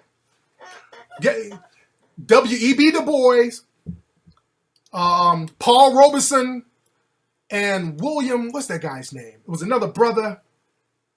It was another civil rights lawyer from back in the 60s. What is that guy's name? I can't think of his name, but what they did, they put together a document called We Charge Genocide. They put together a document called We Charge Genocide, W.E.B. Du Bois, Paul Robeson, and it was another civil rights leader back in the 1950s, I think. And when they went to do it, unfortunately, it was just a handful of them. And what happened? They started blacklisting them. W.E.B. Du Bois, he had to go to Ghana to live because they took his passport. Paul Robeson, they blacklisted him from the movie industry. And that's the whole thing that they do. So that's why it's very important so we understand this. They don't teach you this. They don't teach you this. But if all of us do it, if all of us are on the same page, they can't target one of us. That's why all of us have to be on the same page as far as this. That's why we got to stop putting our leaders out there like that. No. But the thing is, other countries out there. William Patterson, that's his name. Yeah, that's his name, William Patterson. William Patterson, that's his name. But understand this, the UN, you say they run the UN, but the thing is, other countries are part of the UN and they sympathize with the plight of black people over here. Don't get it twisted. That's what we need to do, Slava. What we need to do is get some of our lawyers, some of our brothers and sisters who are lawyers, get some shit popping with them. Let's get to mobilizing as far as that and take this shit internationally. Black people have to go international right now. Local ain't doing it. Being local yokos ain't doing it because locally, this shit ain't popping for you. You got to start thinking internationally. Black folks have to think internationally. What's up, Kiana? How you doing, love? Black folks have to think internationally. But again, there was a document called We Charge Genocide where they tried to take it to the UN, but the US kept blocking the shit because, again, it was only a couple of black folks who were doing it, and they kind of pushed them away to the wayside and stopped them from doing it. But the thing is, man, we got the numbers to do it, and we have the wherewithal to do it now. We got to stop running around the same courts that's run by people who are controlled by the dominant society. We got to take that shit international to the UN and charge genocide, dude. This is the beginning of genocide. It's racial genocide. It's a violation of international law. That's one of the answers right now. Economic base, go international. Economic base, go international. Fuck a picket sign. If that don't work, try something else. But we need to do that. We never did that. Fuck what don't work. Nigga, this ain't working. Is getting your fucking kids killed? Is that working? You talking about if that don't work. Nigga, we've been doing the same shit that don't work for years. Somebody said if that don't work. Nigga, people out here with picket signs now. Has that worked? If that don't work. Nigga, you better try something else. Doing the same shit over and over and getting, thinking you're going to get different results. That's insanity. That ain't working. We do the same shit that don't work. Well, we going to pray. They right before the trial verdict, they start wheeling out the coons. If the verdict, whatever it is, y'all don't be out here riding. We need peace up in these streets. Kill yourself, coons. They doing the same coon shuffle, shuffling out these goddamn coons. It's a new day. Well, you got to go international. We got to try a whole new game plan. We got to go international right now. Damn the coons. Stop wasting time arguing back and forth with the internet trolls, with all these people talking about, well, Trayvon he was on drugs. Stop wasting your fucking time. They ain't shit, and they're not going to do anything for you, and they don't want to do anything for you. That's wasting your time. Get some money together. Let's get this shit going internationally. We got to have a genocide goddamn claim against this shit. This is legal genocide, nothing more, nothing less. Don't let them tell you it ain't about race when you know it's about race. You know it's about race. And remember, black folks, man, there's people around the world who sympathize with black people here. There's marches over in London and all over the place. People are protesting about this all over the world, man. You understand what I'm saying? I'm all about getting shit done. You dig? We got to go global. We got to go global. What's up, Mo? You know how, I'm cool right now, Mo. I'm not taking no calls right now, man. I'm not taking no calls right now.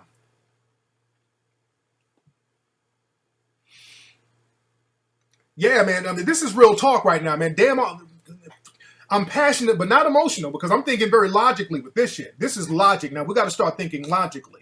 And Malcolm was trying to tell us to go international for years. And Malcolm was trying to get to those international courts. And the thing is, that's why, man, we can't put our leaders out there to let them get fucked up in the game. That's why they got Malcolm. Malcolm was going to make a legal claim, too. Because very few of us understand the international laws. A lot of us, we don't understand the laws here, let alone an international law. That genocide law is real. Please circulate that genocide law. Please, please, please, please, please circulate that international genocide law because this is genocide.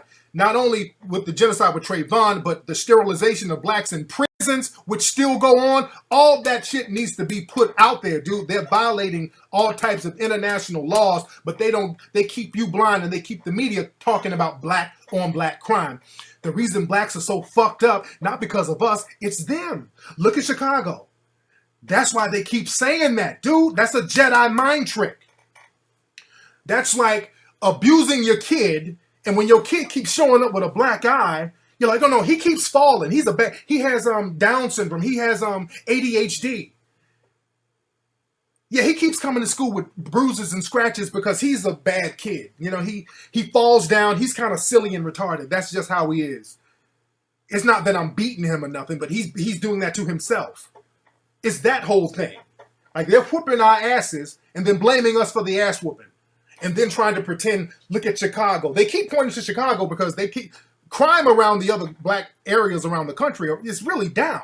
Crime is really down. People are not really murdering each other in all these other cities like that. But Chicago is something that they can hang their hat on. And we are supposed, as a black national community, supposed to answer for Chicago. That's what we got to look at. You can contact the UN. We got to get with black lawyers. We got to get with black fucking lawyers. We got to get international. Contact the UN. Get documents ready. And it should be a whole bunch of us going over there. It should be like 1 million black person march to the UN. You understand that? It should be 1 million fucking march to the UN. Not to Washington to do some symbolic shit. Take this shit to the UN. You understand what I'm saying? Because that genocide law is real and that shit, they are violating the hell out of it. Don't get it twisted. They are violating that genocide law. And all those international treaties, remember, they're supposed to abide by those treaties. They cannot break them treaties. They can't break them international treaties. Because if you break one, none of them are valid. That's the whole rule. So you have to abide by those international treaties. Don't get it twisted. Well, Zimmerman is going to be protected. Remember, he's protected. He has a whole group of people who's going to protect him. He has a community of people who's going to financially support him. He's a hero in the racist community right now. So he's going to be protected.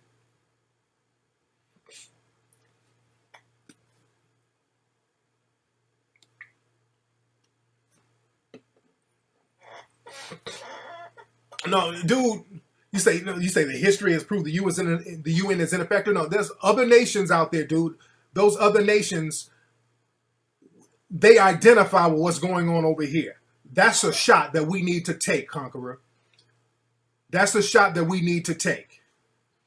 I won't say that it's ineffective because we ain't never tried it. So we can't say it's ineffective. We ain't never tried it. We haven't never stepped to them and said, this is what's going on and this is our case. This is what we need done. This is a violation of international law. So you can't say it's ineffective. We ain't never did it. What we doing is ineffective. Marching the fucking streets is ineffective. Praying about it is ineffective. We stay doing ineffective shit. Don't tell me what's ineffective and that's all we do is ineffective bullshit.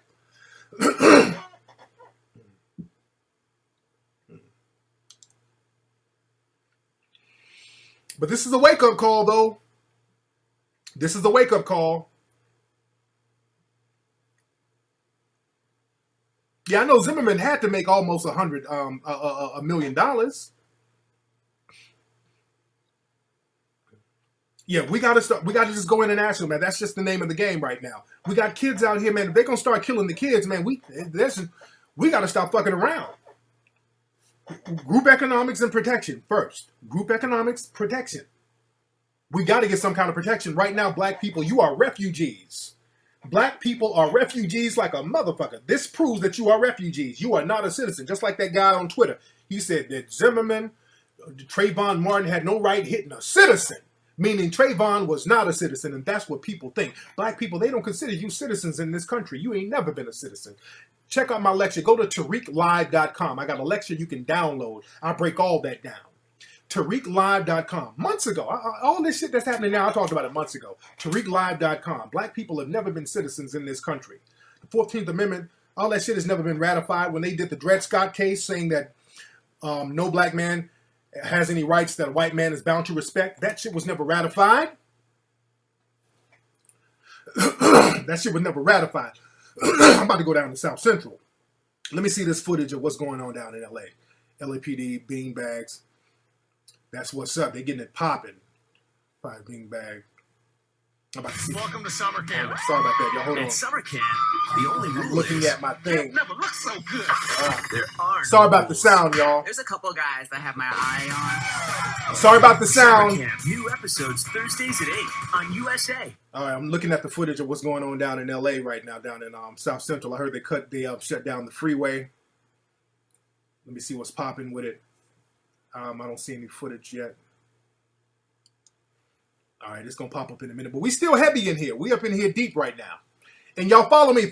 Subscribe to my show. Y'all see the subscription link? Because I do this show every Sunday. Oops, hold on. Wait. Let me see this. They didn't cut the thing off. But look at the subscription link. Y'all see follow right above me? There's something that's... Wait, it's right... Where is it? Where am I? Right up here. It says follow. Everybody follow me right now. It's an orange button. Follow me on the orange button right there. It says follow me. Follow me. There you go. Follow. Follow me right there. I do this show every Sunday and I spit that hot fire. Ladies and gentlemen. And follow me on Twitter if you're not following me on Twitter at Tariq Nasheed. And follow me on Instagram at Tariq Elite. Tariq Elite on Instagram, everybody.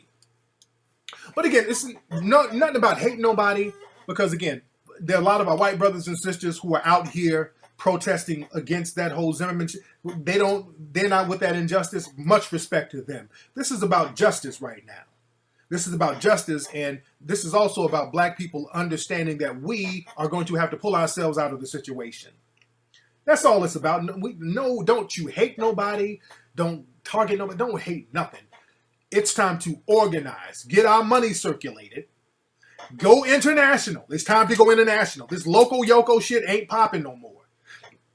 We do have to protect ourselves. Get your gats to protect yourself. Can I block Shazad? He's a coon. What is he saying? What's up, Shazad? Well, you cooning in here, brother? They say you cooning. What's up, Race and Faith? What is Shazad saying? And who is Shazad? What you saying, player?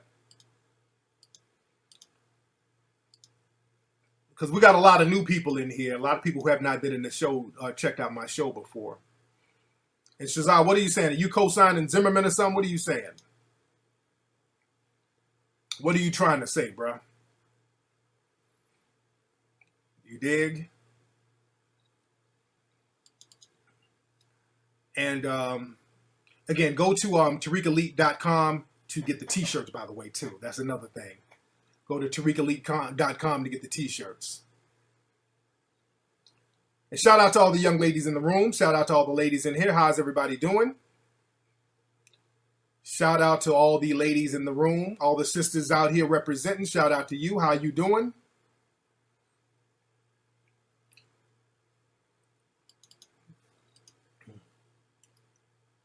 What's up, female H-Rap Brown? I love that name.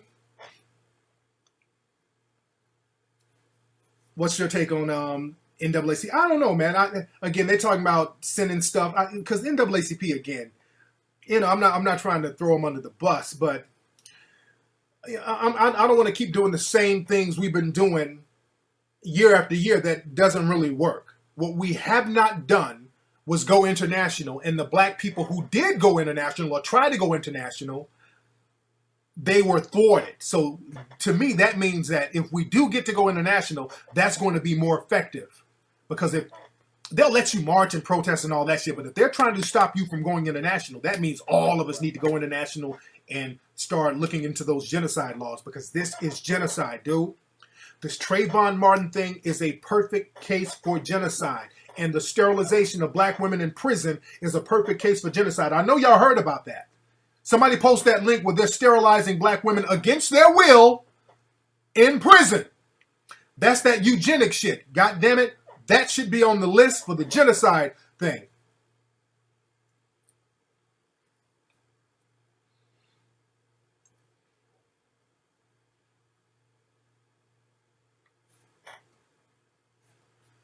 Yeah, it's going to Washington. No, we got to take that shit international, dude. Oh, the NAACP fought against the We Charge Genocide. Oh, that's deep. That's deep. That's deep. That's deep. I'm gonna look into that. I didn't know that. That's why I'm not really co-signing. That's why I'm not throwing them under the bus, but I'm not co-signing.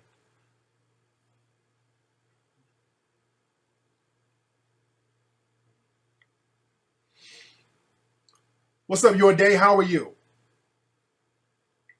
And we definitely got to teach our own kids, man, because again, now you see, because we've been in Hidden Colors 1 and 2, we've been trying to tell y'all they don't give a fuck about black kids, especially black boys. They really don't care about black kids. They really don't care about black kids. And remember, these same Zimmerman jurors, these are the teachers that are in your school teaching your kids, teaching your boys. And in their mind, deep down, they wish they were dead. They wish them niggas died. Excuse me. So this is a wake-up call for everybody. We got to wake the hell up and get it popping. Yeah, do I think our leaders have let us down? What leaders? We ain't got no leaders. We don't have no real leaders right now. Right now, we got to lead ourselves as a group. See, the thing is, with Zimmerman, to get him off, there was no white leader. Everybody worked together as a group. I talked about that in Hidden Colors 2. There was no one white leader. It was a group phenomenon. It was a group effort. The thing is, we keep putting leaders out there to get killed. We don't need no damn leaders. That's why all of us should go to the UN. 30 million of us should go out there to the UN.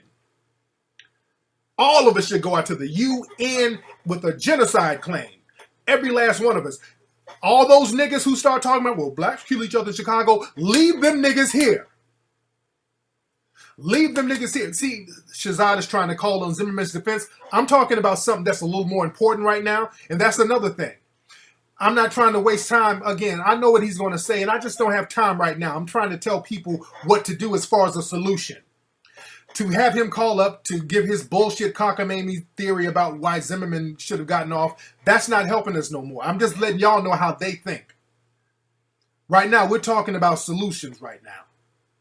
You understand? There you go. That's a good link right there. Those California prison sterilizations. They're sterilizing black folks in prison, dude. Right now. It's genocide, and if we don't do nothing now, listen to what I'm saying. Let's look at history. When genocide starts popping off and people don't do shit, it gets worse, people. This shit gets worse. This shit gets worse. It's only going to get worse if we don't do the right thing. Right now, while this shit is hot, because all of these races, these white races are turned the fuck up right now. They're celebrating. They've been waiting on Jim Crow for years. They've been waiting on that shit. They're like, ooh, yeah, Zimmerman, my hero.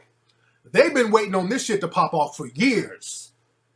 Now that they got a legal sanction to get Jim Crow popping, it's going to get worse. Now, all these states are going to use Florida as the template for the Stand Your Ground law. And what they're going to do, target all those cities where black crime is always being reported. Genocide is on the horizon right now. We're in the middle of genocide. If we don't do anything about it, mark my words, I've never been wrong about this shit. It's going to get worse. It's going to get worse. It's going to get worse. We got to go international. ASAP. Black folks have been asleep too long. The cooning is done. Now, did y'all know that there was gonna be some niggas go to New York, and I know they probably ain't gonna do it now. Did y'all hear about these niggas? And I mean it with every sense of the word. They were going to go to New York and do a protest. These black people were going to do a protest in favor of Paula Deen. They were going to do some kind of "We Forgive Paula Deen" protest. The black community loves Paula Deen protest in New York. I know they ain't going to do that stupid shit now. Did y'all hear about that? I'm not making that up.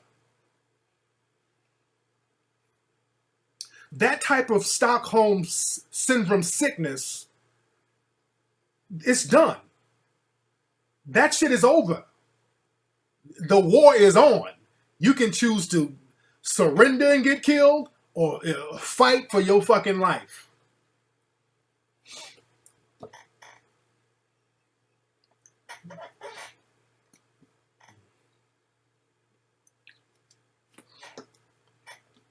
Yes, the United Nations has a headquarters on 42nd Street.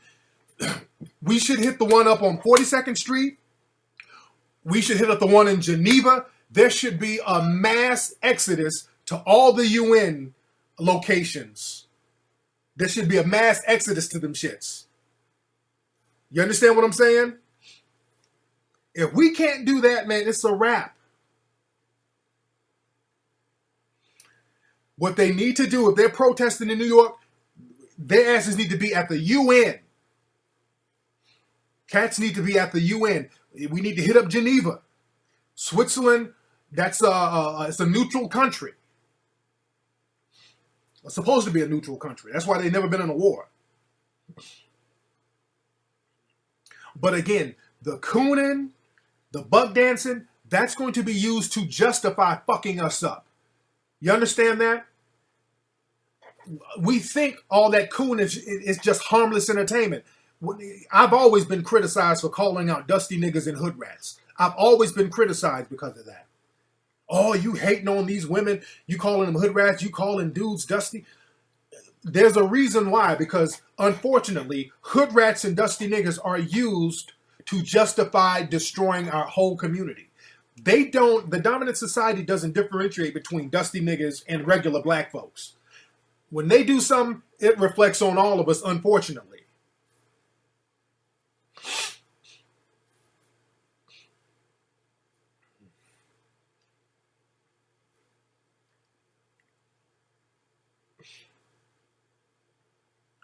Yeah, the black Paula Deen supporters. It's pathetic. Let's see who's calling. What's up? Who's calling?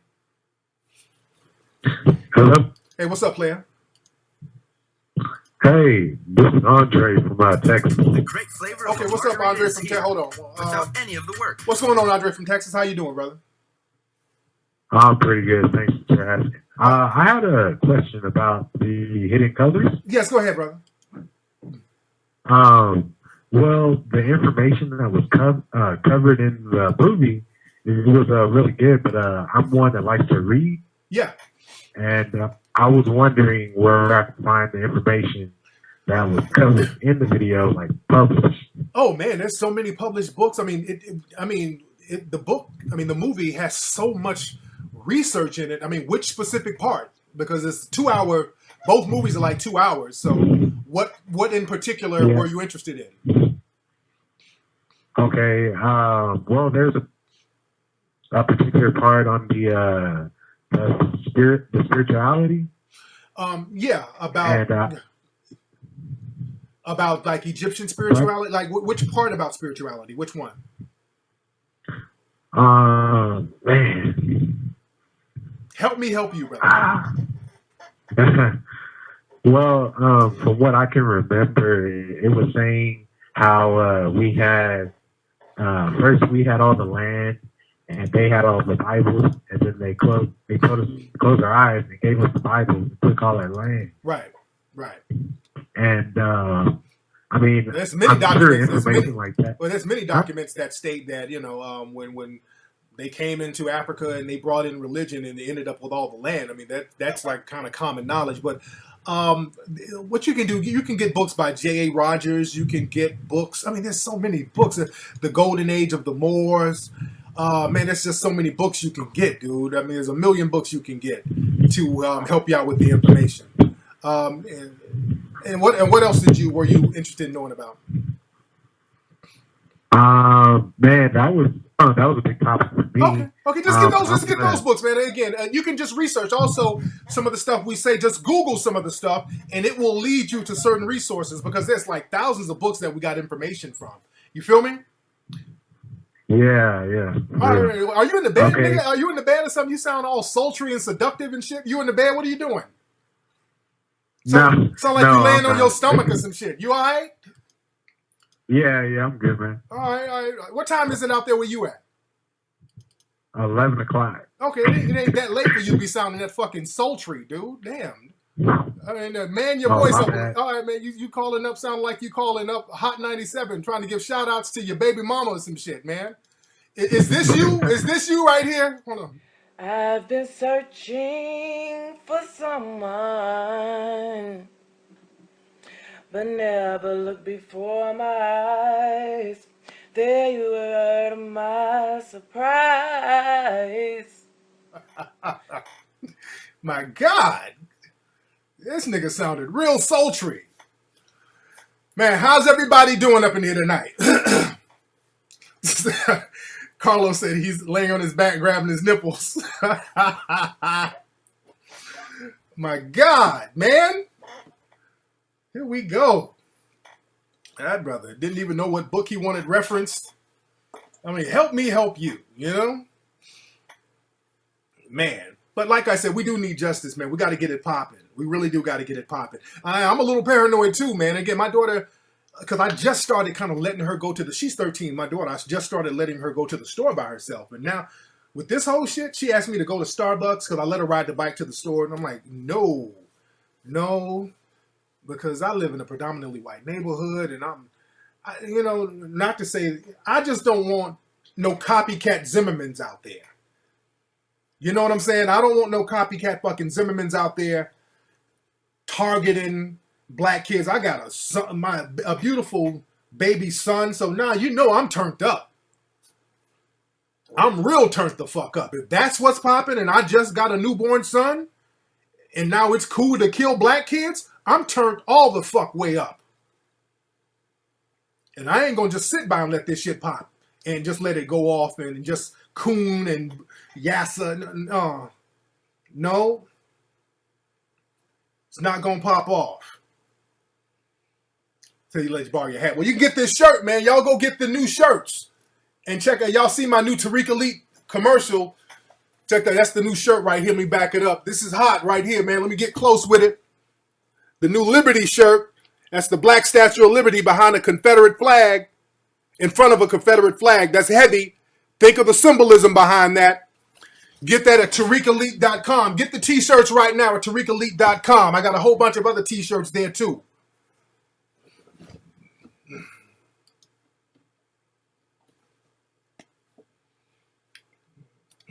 Excuse me. Yeah, it's getting turned up out here, man. What's up? Who's calling? Hello? Yeah, what's up? Who's this? This is Kenyatta from the East Coast, bro. How you doing? Hey, brother Kenyatta. What's going on, player? Look, I want to get some related to the two of the couple of things you made, because you really don't need no validity because you be breaking bread with us, and I really appreciate it. Yes, sir. The first thing about O.J. Simpson, this is what I find real comical. Why do any black person believe O.J. Simpson killed them two white folks when a racist cracker found the evidence? People keep failing to realize it's the same white motherfucker who was on the stand and said he never used the N-word. Right. How the fuck can you? How the hell can you believe this dude when he lied on the stand? Exactly. And the second thing about it, the second statement you had made about it, keep saying about criminality about black folks. Yeah. You have 230 plus million white folks in this country, and you have 40 million black folks in this country. It's humanly impossible for black folks, to commit more crimes than white folks. Absolutely. When they outnumber us. Absolutely. 2-1. Absolutely. And so, what they like to play the percentage game. They play that percentage game. It's like, oh, well, by percentage, that's a con game when they start talking that percentage shit. You understand? Thanks for the call. Let me get on that. Let me tell y'all something. Whenever they talk about black crime, because it's mathematically impossible for because black people are like 40 million in this country. There's like 230 something million white people in the country. It's mathematically impossible for that small of a number group to commit all the crimes. But even all black people are not even criminals. It's a very small percentage of black people who even have a jail record, by the way. But so what they do to skew the numbers, they talk percentages. Well, by percentage, black people commit most of the crime by percentage. That's a fucking con game. The only thing that matters are raw numbers. It's the raw numbers that matter. You understand?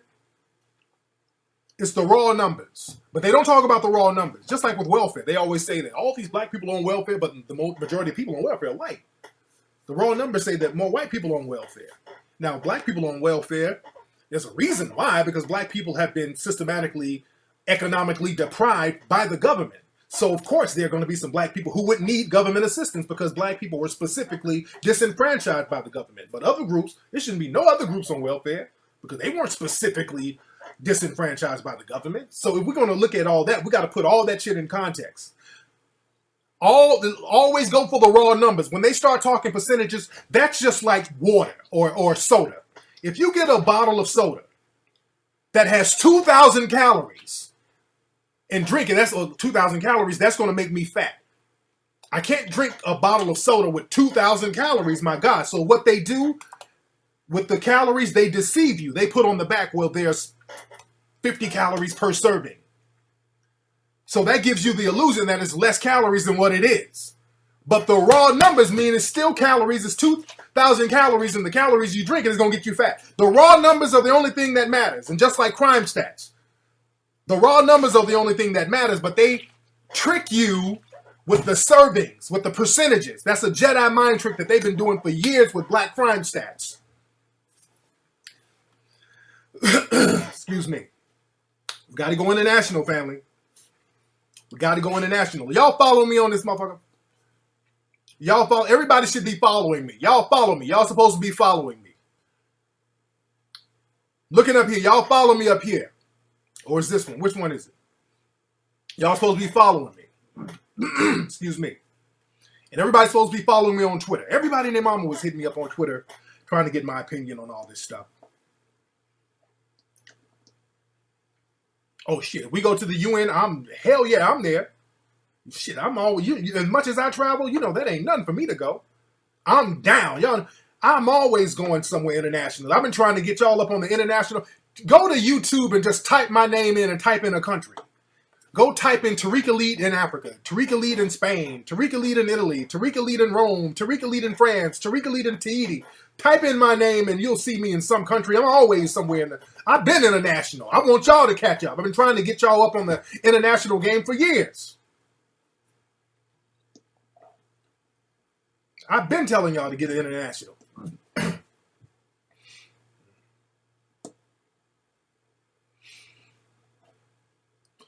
But the same thing, you say, how will we organize that? The same way we organize dumb shit like All-Star Weekend. Twitter, Facebook. Organize it that way, the same way. The same way we can party and organize a bunch of bullshit, we can organize something that's going to protect us as a nation and as a group. No, I think we can't do a retrial because that's double jeopardy. That's the law. Everybody, all y'all should have your passports. Every one of you should have your passports. Let me tell you, first thing tomorrow morning, black people, every black person on here, if you got your birth certificate, you can go get a passport. Get a passport first thing tomorrow morning. First thing tomorrow morning, get a passport. First thing tomorrow, I'm getting a passport for my son tomorrow. I'm speaking because my son is just born, so we're getting a passport for him. I'll be right out there with you getting a passport. We got to go global. We got to go international. I'm getting a passport for my son first thing in the morning. Don't get it twisted. I don't say the shit and don't do it.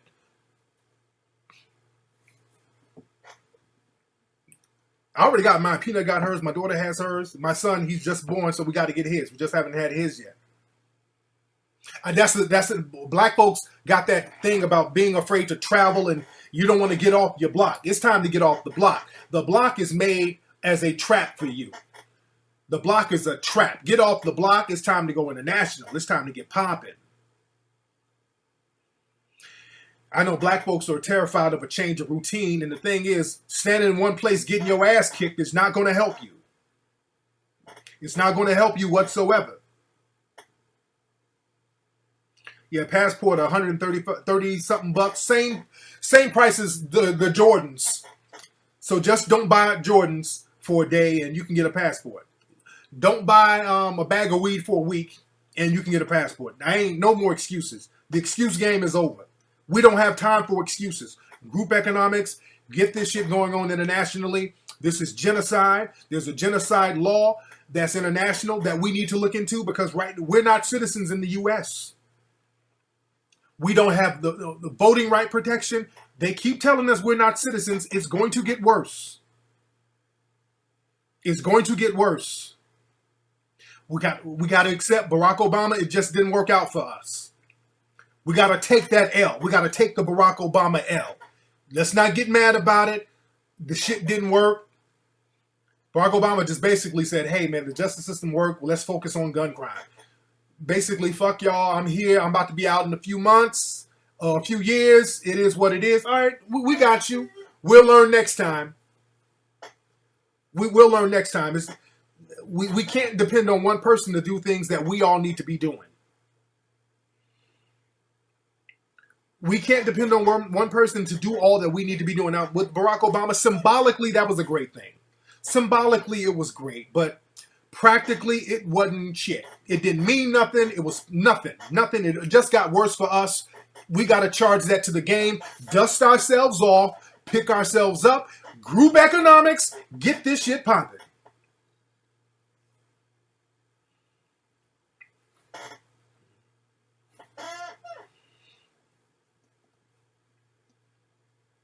Yeah, we got to put faith in ourselves. Stop putting faith in one person. We got to put faith in ourselves. It has to be a group effort. You see, just like with Zimmerman. Zimmerman got off because of a group effort. It wasn't one person. One person didn't lead the cause because one person would have been attacked by everybody. It was a group. So you can't attack everybody. So that's how things work. People are smart enough to work as a group. White supremacy works as a group. It's a group effort. That's why it works so well. They know to get on the same page. You gotta respect that. I respect the warfare of it. I just don't respect the fact that black folks don't wake up to it enough. You understand that? We gotta again get this UN thing popping for protection at least.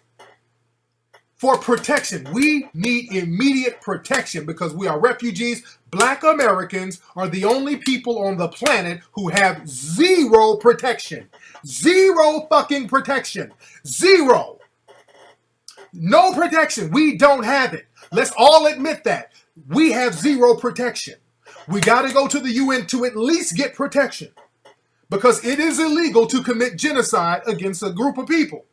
So let's use that as a way to get protection first, so now we can go out here and then build our wealth, so that won't be taken away. Because the thing is, down in Tulsa, Oklahoma, all those wealthy black people who were about to work internationally, because they didn't have any global protection, the white people just went in there and just burned their shit down and took their land. So we got to get that protection as well as the group economics. You feel me? We got to get protection, just like I tweeted on Twitter the other day. Group economics, group protection. Group economics, group protection. Because you got some of these rah-rah niggas, yeah, we just need to get guns. We just need... Dude, in order to get guns, you need money for that, nigga. What you gonna do with slingshots? What you gonna... You got to get money for that, dude. You got to get... You can't protect yourself on some shit where you protecting a drug location. You got to have some real power behind you. You did? We got to get it popping. Nigga, the rich-ass celebrities. That's a joke. These so-called rich celebrities, they can't even say nothing out of place. These so-called rich celebrities, a lot of them. The only people who can say stuff are people who are independently wealthy, people who have built for themselves, people who are independent, not people who are part of the machine. That's why you haven't seen any rappers come out with any kind of statement. This is why you can't get athletes to come out and do any kind of big political moves, to do anything for the community. They're real quiet. Yeah, NFL players, them niggas they made them niggas delete their tweets. That just showed you the kind of plantation that's going on with the NFL. They made them niggas delete their tweets. I know Beyonce had a moment of silence, and that's all she can do is have a moment of silence. And shout out to that sister. She can't say nothing. They got these niggas on mute. They got these niggas on mute. So again, we can't depend on the rappers and the athletes. None of that ain't happening. Wake up call time. That my man James Ramones, that's your passport application right there. So y'all need to tweet my information that I talked about tonight. That's what we need to do. Marching with signs, that ain't popping. That is not popping, family. You dig? Now I'm what time is it? How many folks? We still people in here. We still turned up in here. We're still in here heavy. We're still in here heavy. And again, I'm about to see what's popping down. And let me see. We got some call. Let me see who's calling. What's up? Who's calling? Hello? Hey, what's up, player? Hey, what's going on? Is it Tariq? This is Tariq. What's your name, brother? Hey, what's going on, man? My name is Danelle. Where you from, Danelle? I'm from D.C., but I'm calling you from the Valley. Man, I'm out here in the Valley. There you go, man. I'm out here in L.A. too. What's going on in South Central? Is it they got it popping? What's up? I don't know what's going on down there, man. The news feed and turned it off. But what I really wanted to call you and talk to you about, I wanted to touch on something you had said earlier about the white folks have been testing us for a while now. Yeah. And unfortunately, a lot of people just don't realize how much they've been testing us. Yes. Take for example, tonight, Big Brother's on TV tonight. They before they aired the show, they had a disclaimer that it was going to be a racially heated episode. Yeah, I saw. And I feel like, and what I feel like is that we as black folks, we now this tragedy has happened. We know where we stand on a ladder. If we don't, we need to wake up and realize what the fuck we stand on this ladder. Yeah. Because a dog's life matters more than us. Absolutely. You know what I'm saying? Thank you for the call, brother. I'm going to touch on that. I didn't mean to cut the brother off, but I want to touch on that because that's absolutely true. I heard about that whole Big Brother thing with the women in the house talking real fucked up about black folks, calling this black girl, she's dark, and it's just real greasy bullshit. And I think black people have been in denial for so long about how many people, not all, but many people in the dominant society feel about us. And we're just like CMB. We're all we got. And we got to stop falling for the Jedi mind trick. We're going to have to do for ourselves, and I mean we really have to do for ourselves. Black folks have a habit, which it shows a human side, but we try to pull everybody along with us. We try to help every single person, but you can't help other people unless you help yourselves. You got to help yourself first. And then when you get strong enough to help other people, you can do that. But we have a habit of helping people, and then when we help them, they piss on us, unfortunately. So we don't know who the pissers are going to be. We keep having this mentality. If we keep helping everybody else, they're going to have the same humanity as we do and help us back. That never really happens, dude. When people get up to where they need to be, they're like, thank you. We'll take that ladder back now. And you make it the best way you can, okay? Thank you, Negro. Just like with these black folks out here, Paula Deen, when I saw black people co-signing Paula Deen, a fucking woman, said not only blacks are niggas, but that blacks, she want to dress niggas up as slaves and have them serve dinner, and black folks co-sign that, I'm like, it's a wrap. When people see how weak you are, they don't feel compassionate. When people see weakness, that triggers something to make them pounce on you even more. Weakness gives them strength. You being weak and passive makes them want to destroy you. That shows that it's on and popping with you. We can't be this fucking weak no more. We can't act this weak. We can't co-sign weak shit. We can't make excuses for weak shit. You understand what I'm saying? Get your passport. They exploit your weaknesses. They exploit your weaknesses. We can't beg. We're trying to go to other people for answers. That's not happening. You know what they're going to tell you to do? Hey, let's march. Let's write a letter. Well, we can file a civil rights suit. None of that shit is going to work, family. That ain't gonna work. We all we got. We got to start coming up with the solutions ourselves. And I propose, number one, like I say, learn your history yourself. That's number one, to get a historical perspective. We got to start getting and learning our own history. Number one, teach your children about racial politics. Number two, we got to get group economics. We're going to start spending our money with each other. We have to. We have to build up an economic base among ourselves. That's inevitable. We have to go international. We got to get protection internationally. We got to go to the UN. We've tried here. It ain't working. We done marched, prayed, sat in. It ain't working, goddammit. It ain't working here. UN. You got to take the shit to the UN. We ain't never done it before. Let's see if that works. We got to take the shit international now. Because the myth around the world is that America is this great post-racial society. They put Barack Obama out there making it seem like we're just a big, great racial melting pot. That it's not that bad. They got a black president, so racial relations, they must have gotten over all the racism over there. They got a black president.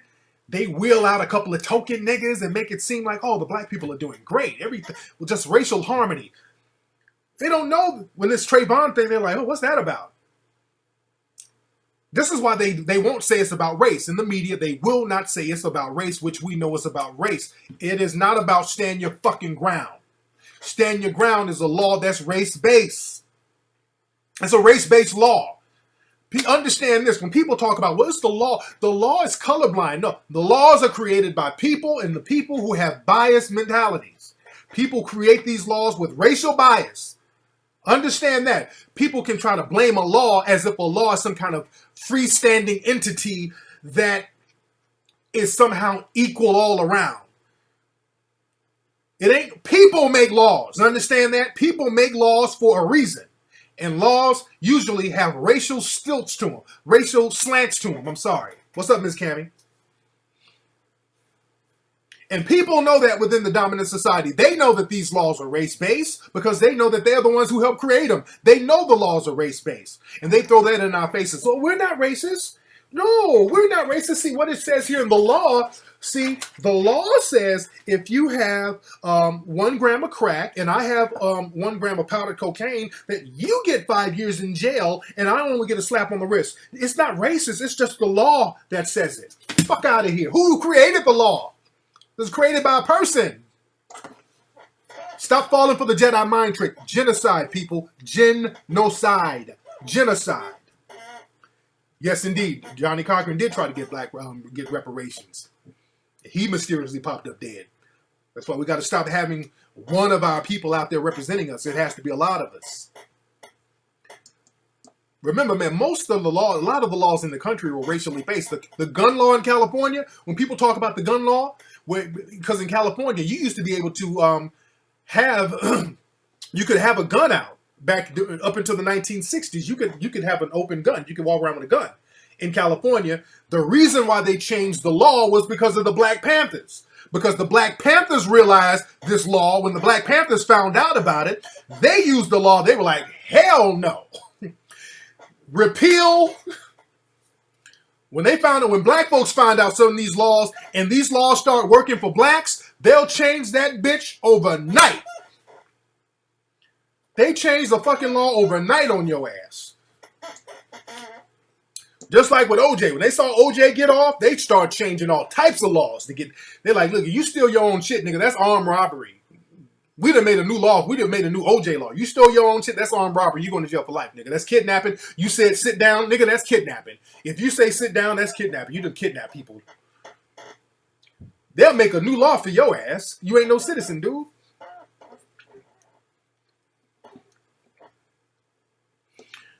Nigga, Charlie Sheen, how many times did they catch his ass with cocaine, crack? He ain't seen a jail cell. What's that? Zimmerman picture hitting. I can't. Oh, I'm not seeing it. Hold on. What the fuck did this dude do? Okay, yeah, whatever that picture was, it didn't work, bro. Natalie, retweet. Put that picture up. For some reason, it didn't show up. All right, let me try it again. Hold on. Yeah, it's not showing up, baby. Whatever you're doing, you're not posting the link up right. Follow me on Twitter and at Tariq Nasheed. Follow me on Twitter and then try to post it up again. Where you from, Natalie? Natalie Roby, that's your name.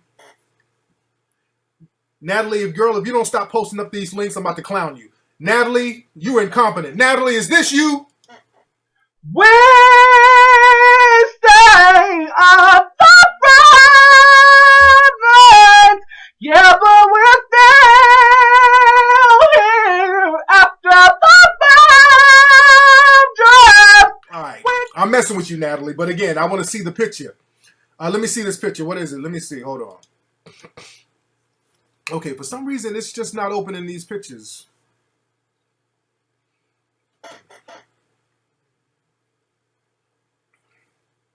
Let me see if I can do it again. I don't know. It's not opening the pictures for me. Okay, y'all just tweet me, whatever it is. Let's see. We got a lot of folks calling. What's up? Who's calling? What's up? Who's calling? Hello? Hello? Yo. Yo. Right, this nigga just want to hear my voice sitting up in his house in his drawers. What's up? Who's calling? What up, man? This is Anthony from New York. Hey, Anthony from New York. How you doing, player?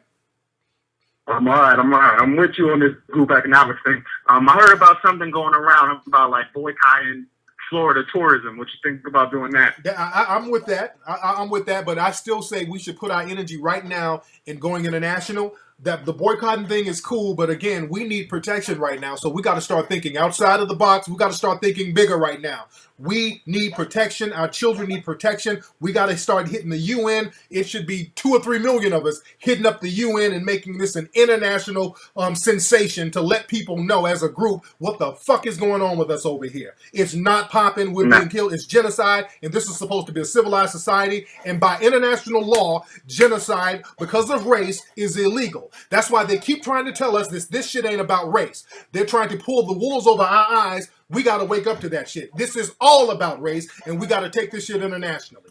There you go. Thanks for the call, player. Again, in the media, again, they're going to keep telling you it's not about race. It's not about race. Stop falling for the bullshit. Stop falling for the bullshit. This is all about race. It is genocide. This is why all these people are talking about Trayvon was a criminal. You understand that? Trayvon beat up Zimmerman. Even though it's complete bullshit, they're trying to make it seem like Trayvon was killed because he had this superhuman teenage 17-year-old strength to beat up Zimmerman. That's a Jedi mind trick that they're trying to play on us. Let's not even go back and forth with them. Let's just realize that this is genocide. It's race-based. We got to take it internationally.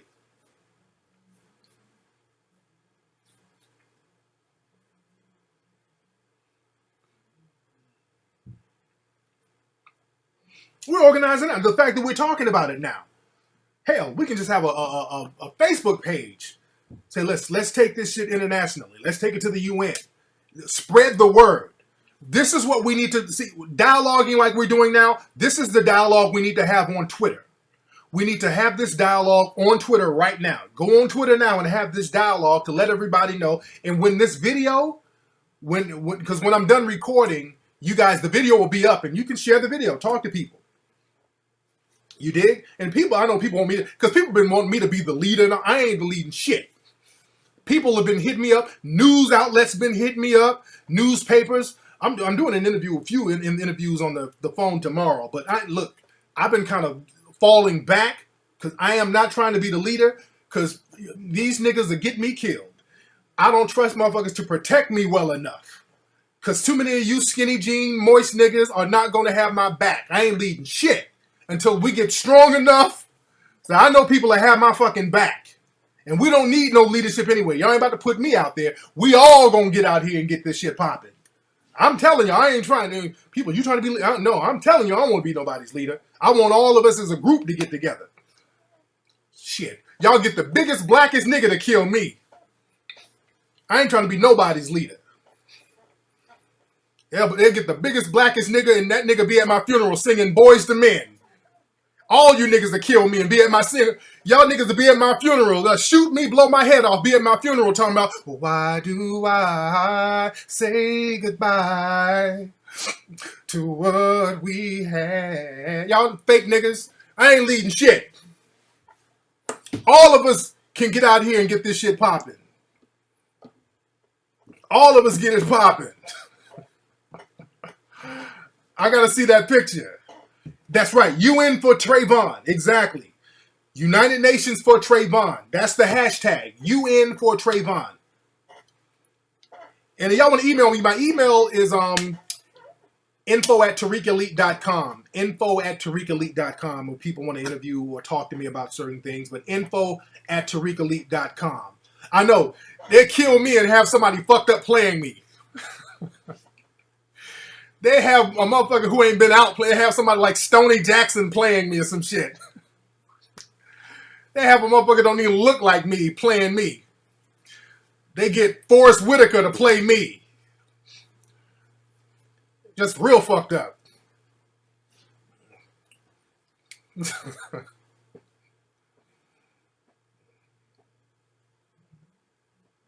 That's what we got to do. We got to start getting black businesses in our city.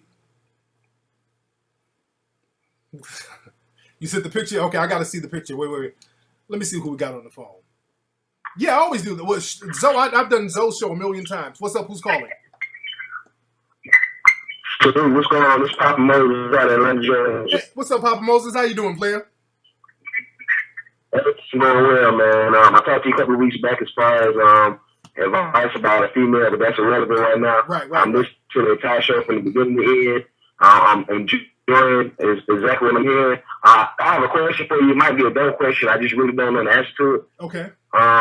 But my question to you is, as far as the UN is concerned, is there a UN office in every single city and state, as far as the United States is concerned, or do you have to go to specific states to be able to I know there's one in New York. Well, you can do research on that. I know the main one is in Geneva. That's what we need to be looking at. We need to be looking at Geneva on some international shit. Geneva, that's the main one. That's what we need to be looking at. In Geneva, taking that shit to Geneva. Okay. That's what we need to be looking into. But thank you for the call, brother. Yes, indeed. Excuse me, family. I'm burping and shit. Okay. Where's my thing? Nigga said Tyrese playing me. Hilarious. Yeah, that's what I'm thinking too. I know there's one in New York. I don't know if there's one out here in Los Angeles. Yeah, but the other United Nations is in Geneva, Switzerland. We got to go to the UN. We got to file a genocide claim, not only with the Trayvon Martin thing, but with the sterilization of black women, with the media coverage that is negative about us over here, the portraying of the criminal image, the prison industrial complex, how we're being railroaded into the prison system. All of that shit needs to be in this genocide material that we need to present to the UN. Brothers and sisters who are lawyers, we need to talk to black men and women who are lawyers to get this thing popping. Black men and women who are lawyers, let's get this thing popping. Yeah, I saw that Zimmerman got his gun back on. He got his gun back, so it's just a real big slap in the face. I mean, we can look at pictures or whatever, man, but it is what it is. We know that we know that Zimmerman didn't get beat up. We know that Trayvon didn't circle around and run up to him, jump out the bushes, talking about you gonna die tonight, motherfucker, and poor helpless Zimmerman just get beat up to a pulp with two little Band-Aid scars in the back, and he reluctantly screamed and pulled his gun and said, nobody believes that. It ain't the people who support Zimmerman don't believe that. Let's not waste our time on that. That's a message that they sent to us. We can try this trial over and over again. It's done. The people, again, I've asked people, and you heard me on this show, ask people over and over again, what could Trayvon Martin have done differently? The general consensus is he shouldn't have been out there anyway. You've heard it from the people. So let's not play games, black folks. Because we getting into all these smoke screens. That's a waste of fucking time. I get into it just to let you know what they're going to say. But all this stuff about, well, he had blood here. All right. Those are semantics. The people in the dominant society ain't trying to listen to logic. That makes too much fucking sense. They ain't going for logic or justice. They're going for power. They're going to suspend disbelief and believe bullshit because the bullshit is going to keep them in power. That's why they're celebrating. That's why they're happy. People are happy and celebrating tonight. It's a party going on around this motherfucker. Because they wanted Zimmerman to be found not guilty. You understand this? People are celebrating, dude. With right races around the world, around the country at least, some around the world, but they are popping bottles right now. And the general consensus, when you talk to people and don't allow them to use all that rhetoric, and that's what I did with the callers, that's what I did on Twitter. I asked them a very logical, calm question. So what could Trayvon Martin had done differently? He shouldn't have been there. He should have been in the house. He had the right to go home.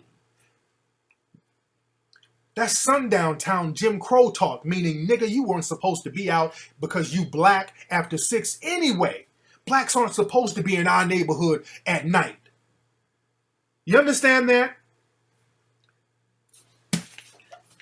Get this book. This white dude wrote this book. This is a white dude. So y'all can't accuse him of racism. This is a white dude wrote this book, a thick book, breaking all that down, telling on them. He's just going through the book city after city, talking about all these towns in America that black folks are not allowed to go to. And they still have that mentality. I've been trying to tell black folks about this book for 6 years. There's towns that you ain't supposed to go to if you black. Sundown towns. It's like whites, the covers, look at the cover. Whites only after dark. Whites only after dark. Whites only after dark. A hidden dimension of American racism. A white dude wrote this. So it ain't us playing the race card. This white dude telling on them. It's bad when they start telling on you and motherfuckers don't believe them. When they say, hey, you know, yeah, we want that bullshit. Yeah, yes, my people on that, they want that bullshit. Black folks will still be like, well, I forgive you. The Lord said, he who is without sin will cast the first stone. Shut up, nigga. I'm so fucking tired of coons, it just chaps my ass. Oh, all that stuff. He should have ran home. Oh, get out of here. You go home, somebody strange is following you, and you gonna show them where you live? That's the last thing you do. But what killed me, the girl on Twitter was like, he should have said, excuse me, sir. I'm going home, sir. I live in this neighborhood, sir. That whole thing where we're supposed to address you as sir. Fuck you. Jim Crow is alive, dude. Jim Crow is alive, man. We're officially back in Jim Crow. We are officially back in Jim Crow, family. We're officially back in Jim Crow. So people, again, these are the rules, what we need to do, black folks. Coons, don't bother with them. When y'all hear coons, well, blacks kill each other in Chicago, unfollow them niggas on Twitter. Block them on Twitter. Let's not even get into that. Let's not waste time. We don't have time for coons. We don't have time. We don't have time. We got to get this thing popping.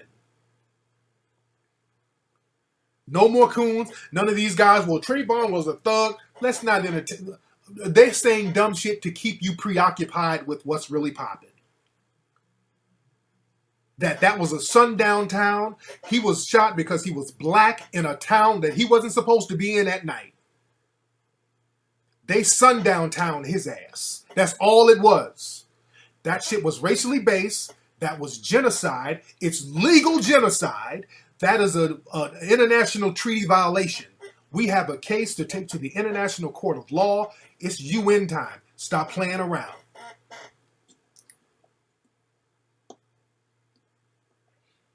And that's another thing. Y'all know this person said this. Coons and dusty niggas just say shit to troll and get a reaction. Fuck a reaction. Let's get some shit done. So whatever some nigga from a Hot 97 or Power 106, whatever they say, it doesn't matter. If it's some silly shit, we waste time worrying about what these people say, and they're not going to do anything really significant anyway. It's time to do shit that's significant, some shit that's practical, some shit that's going to bring some tangible results.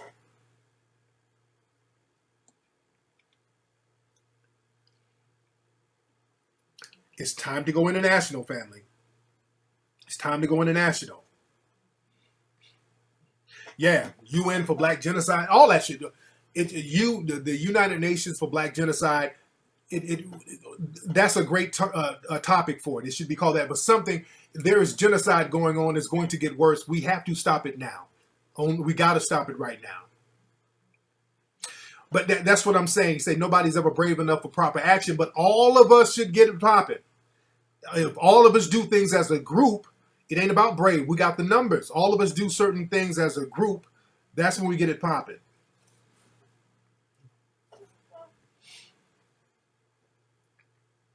Because let me tell you something. Right now, we're going to have to do something. And well, the UN, you can say, well, the UN may or may not work. But nigga, what we doing ain't working. So how we going now ain't working.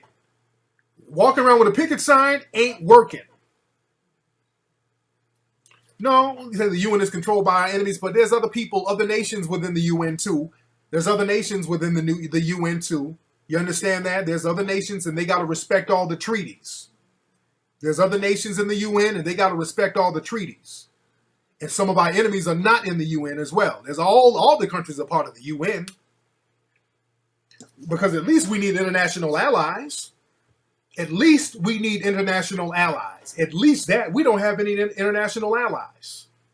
Black Americans don't have any international allies at all. We need that. See, that's why Haiti got fucked up. See, Haiti ran everybody out and they took over the nation, but what fucked them up, they didn't have international allies because the United States started to circle their wagons and they said to all their people, don't do business with Haiti. That's why Haiti became economically strangled. So the thing is, Haiti broke free, but they didn't have international allies. So it's very important that we got to have international allies. See, don't let your nigger fear start talking you out of shit. That's nigger fear, I call. I don't know. Man, I ain't never been out the country before. The last time I went out the country, I had went to Cancun with the church. Fuck all that. Stop being scared. You're going to die, nigga. You're going to die being scared. You're going to die anyway. Nigga, yeah, there's sundown towns in Southern California. I know when I lived in Glendale was a sundown town, and it's still kind of funny style when you black and you go to Glendale. Glendale is real funny style if you black at night. There's certain places, if you black and they see you at night, they get off in you.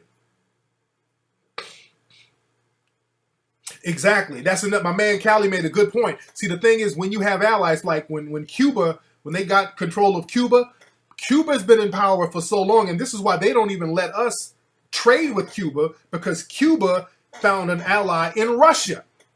You understand that? Cuba found an ally in Russia.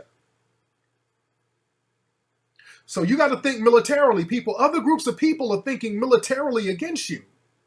Other groups of people are thinking militarily against you. So whether you think militarily or not, you still gonna get fucked up, whether you act or not. Other groups are thinking militarily against you. So you got to start thinking strategically. Okay, I need to go international. We need to state our claim. We need to get global allies. We need to get group economics. We need to build from there. But whatever we do, we got to go international now.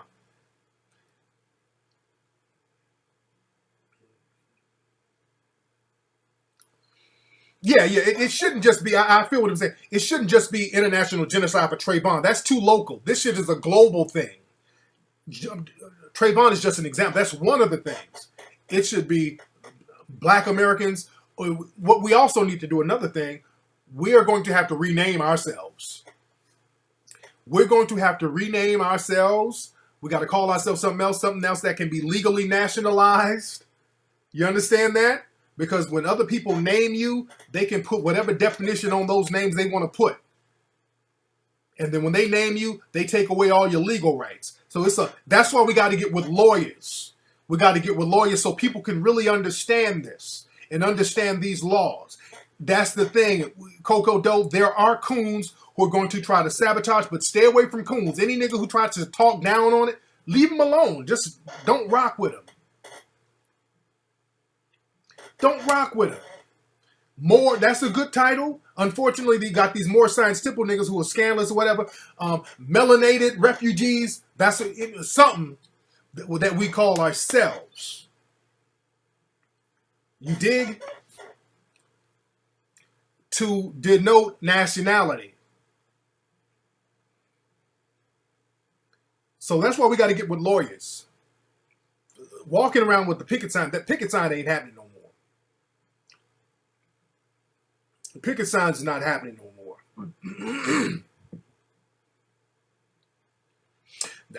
Dude, let me tell you something, dude. I've been to Australia.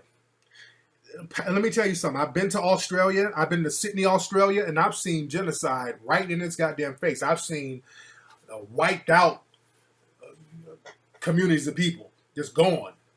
And they just kind of passively sat by and let it happen. It's like I understand you're being a very humanized group of people, but passively they kind of sat down and it just kind of happened. And people don't take pity on you because you're passive. I've been to Redfern. Redfern broke my fucking heart. Redfern is sad. All the poor Aborigines, man, they're on drugs. They done got them on narcotics, and it's fucked up in the game. And the whole group of people over there, the dominant society over there, when you ask about the Aborigines, they'll look at you like like almost embarrassment. Because when I was over there, I was asking them about where the Aboriginal people were. They were almost embarrassed to talk about it. I was like, why you? Because at first I didn't know what the whole deal was. Because I would kind of casually ask the people, hey man, where are the Aboriginal people? I want to go kick it with them. And they give me this real crazy look like, they're around. Almost like I made them uncomfortable by asking that. I'm like, every single person I asked that, they got real uncomfortable. Like they know something that I don't know. Then I went to the museum over there. I said, oh, okay, that's why y'all embarrassed. Y'all done fucked all of them up and killed them all. And only a handful of them live over here. This whole city of like 4 million people. And it's like a handful of them in one little section. Yeah, they moved them all to the west side, exactly. But in Sydney, it's like, I counted the Aboriginal people on one hand. I mean, I didn't see hardly any in Sydney. They killed them motherfuckers off, and they got them all living over in Redfern, and I only saw a handful of them out there.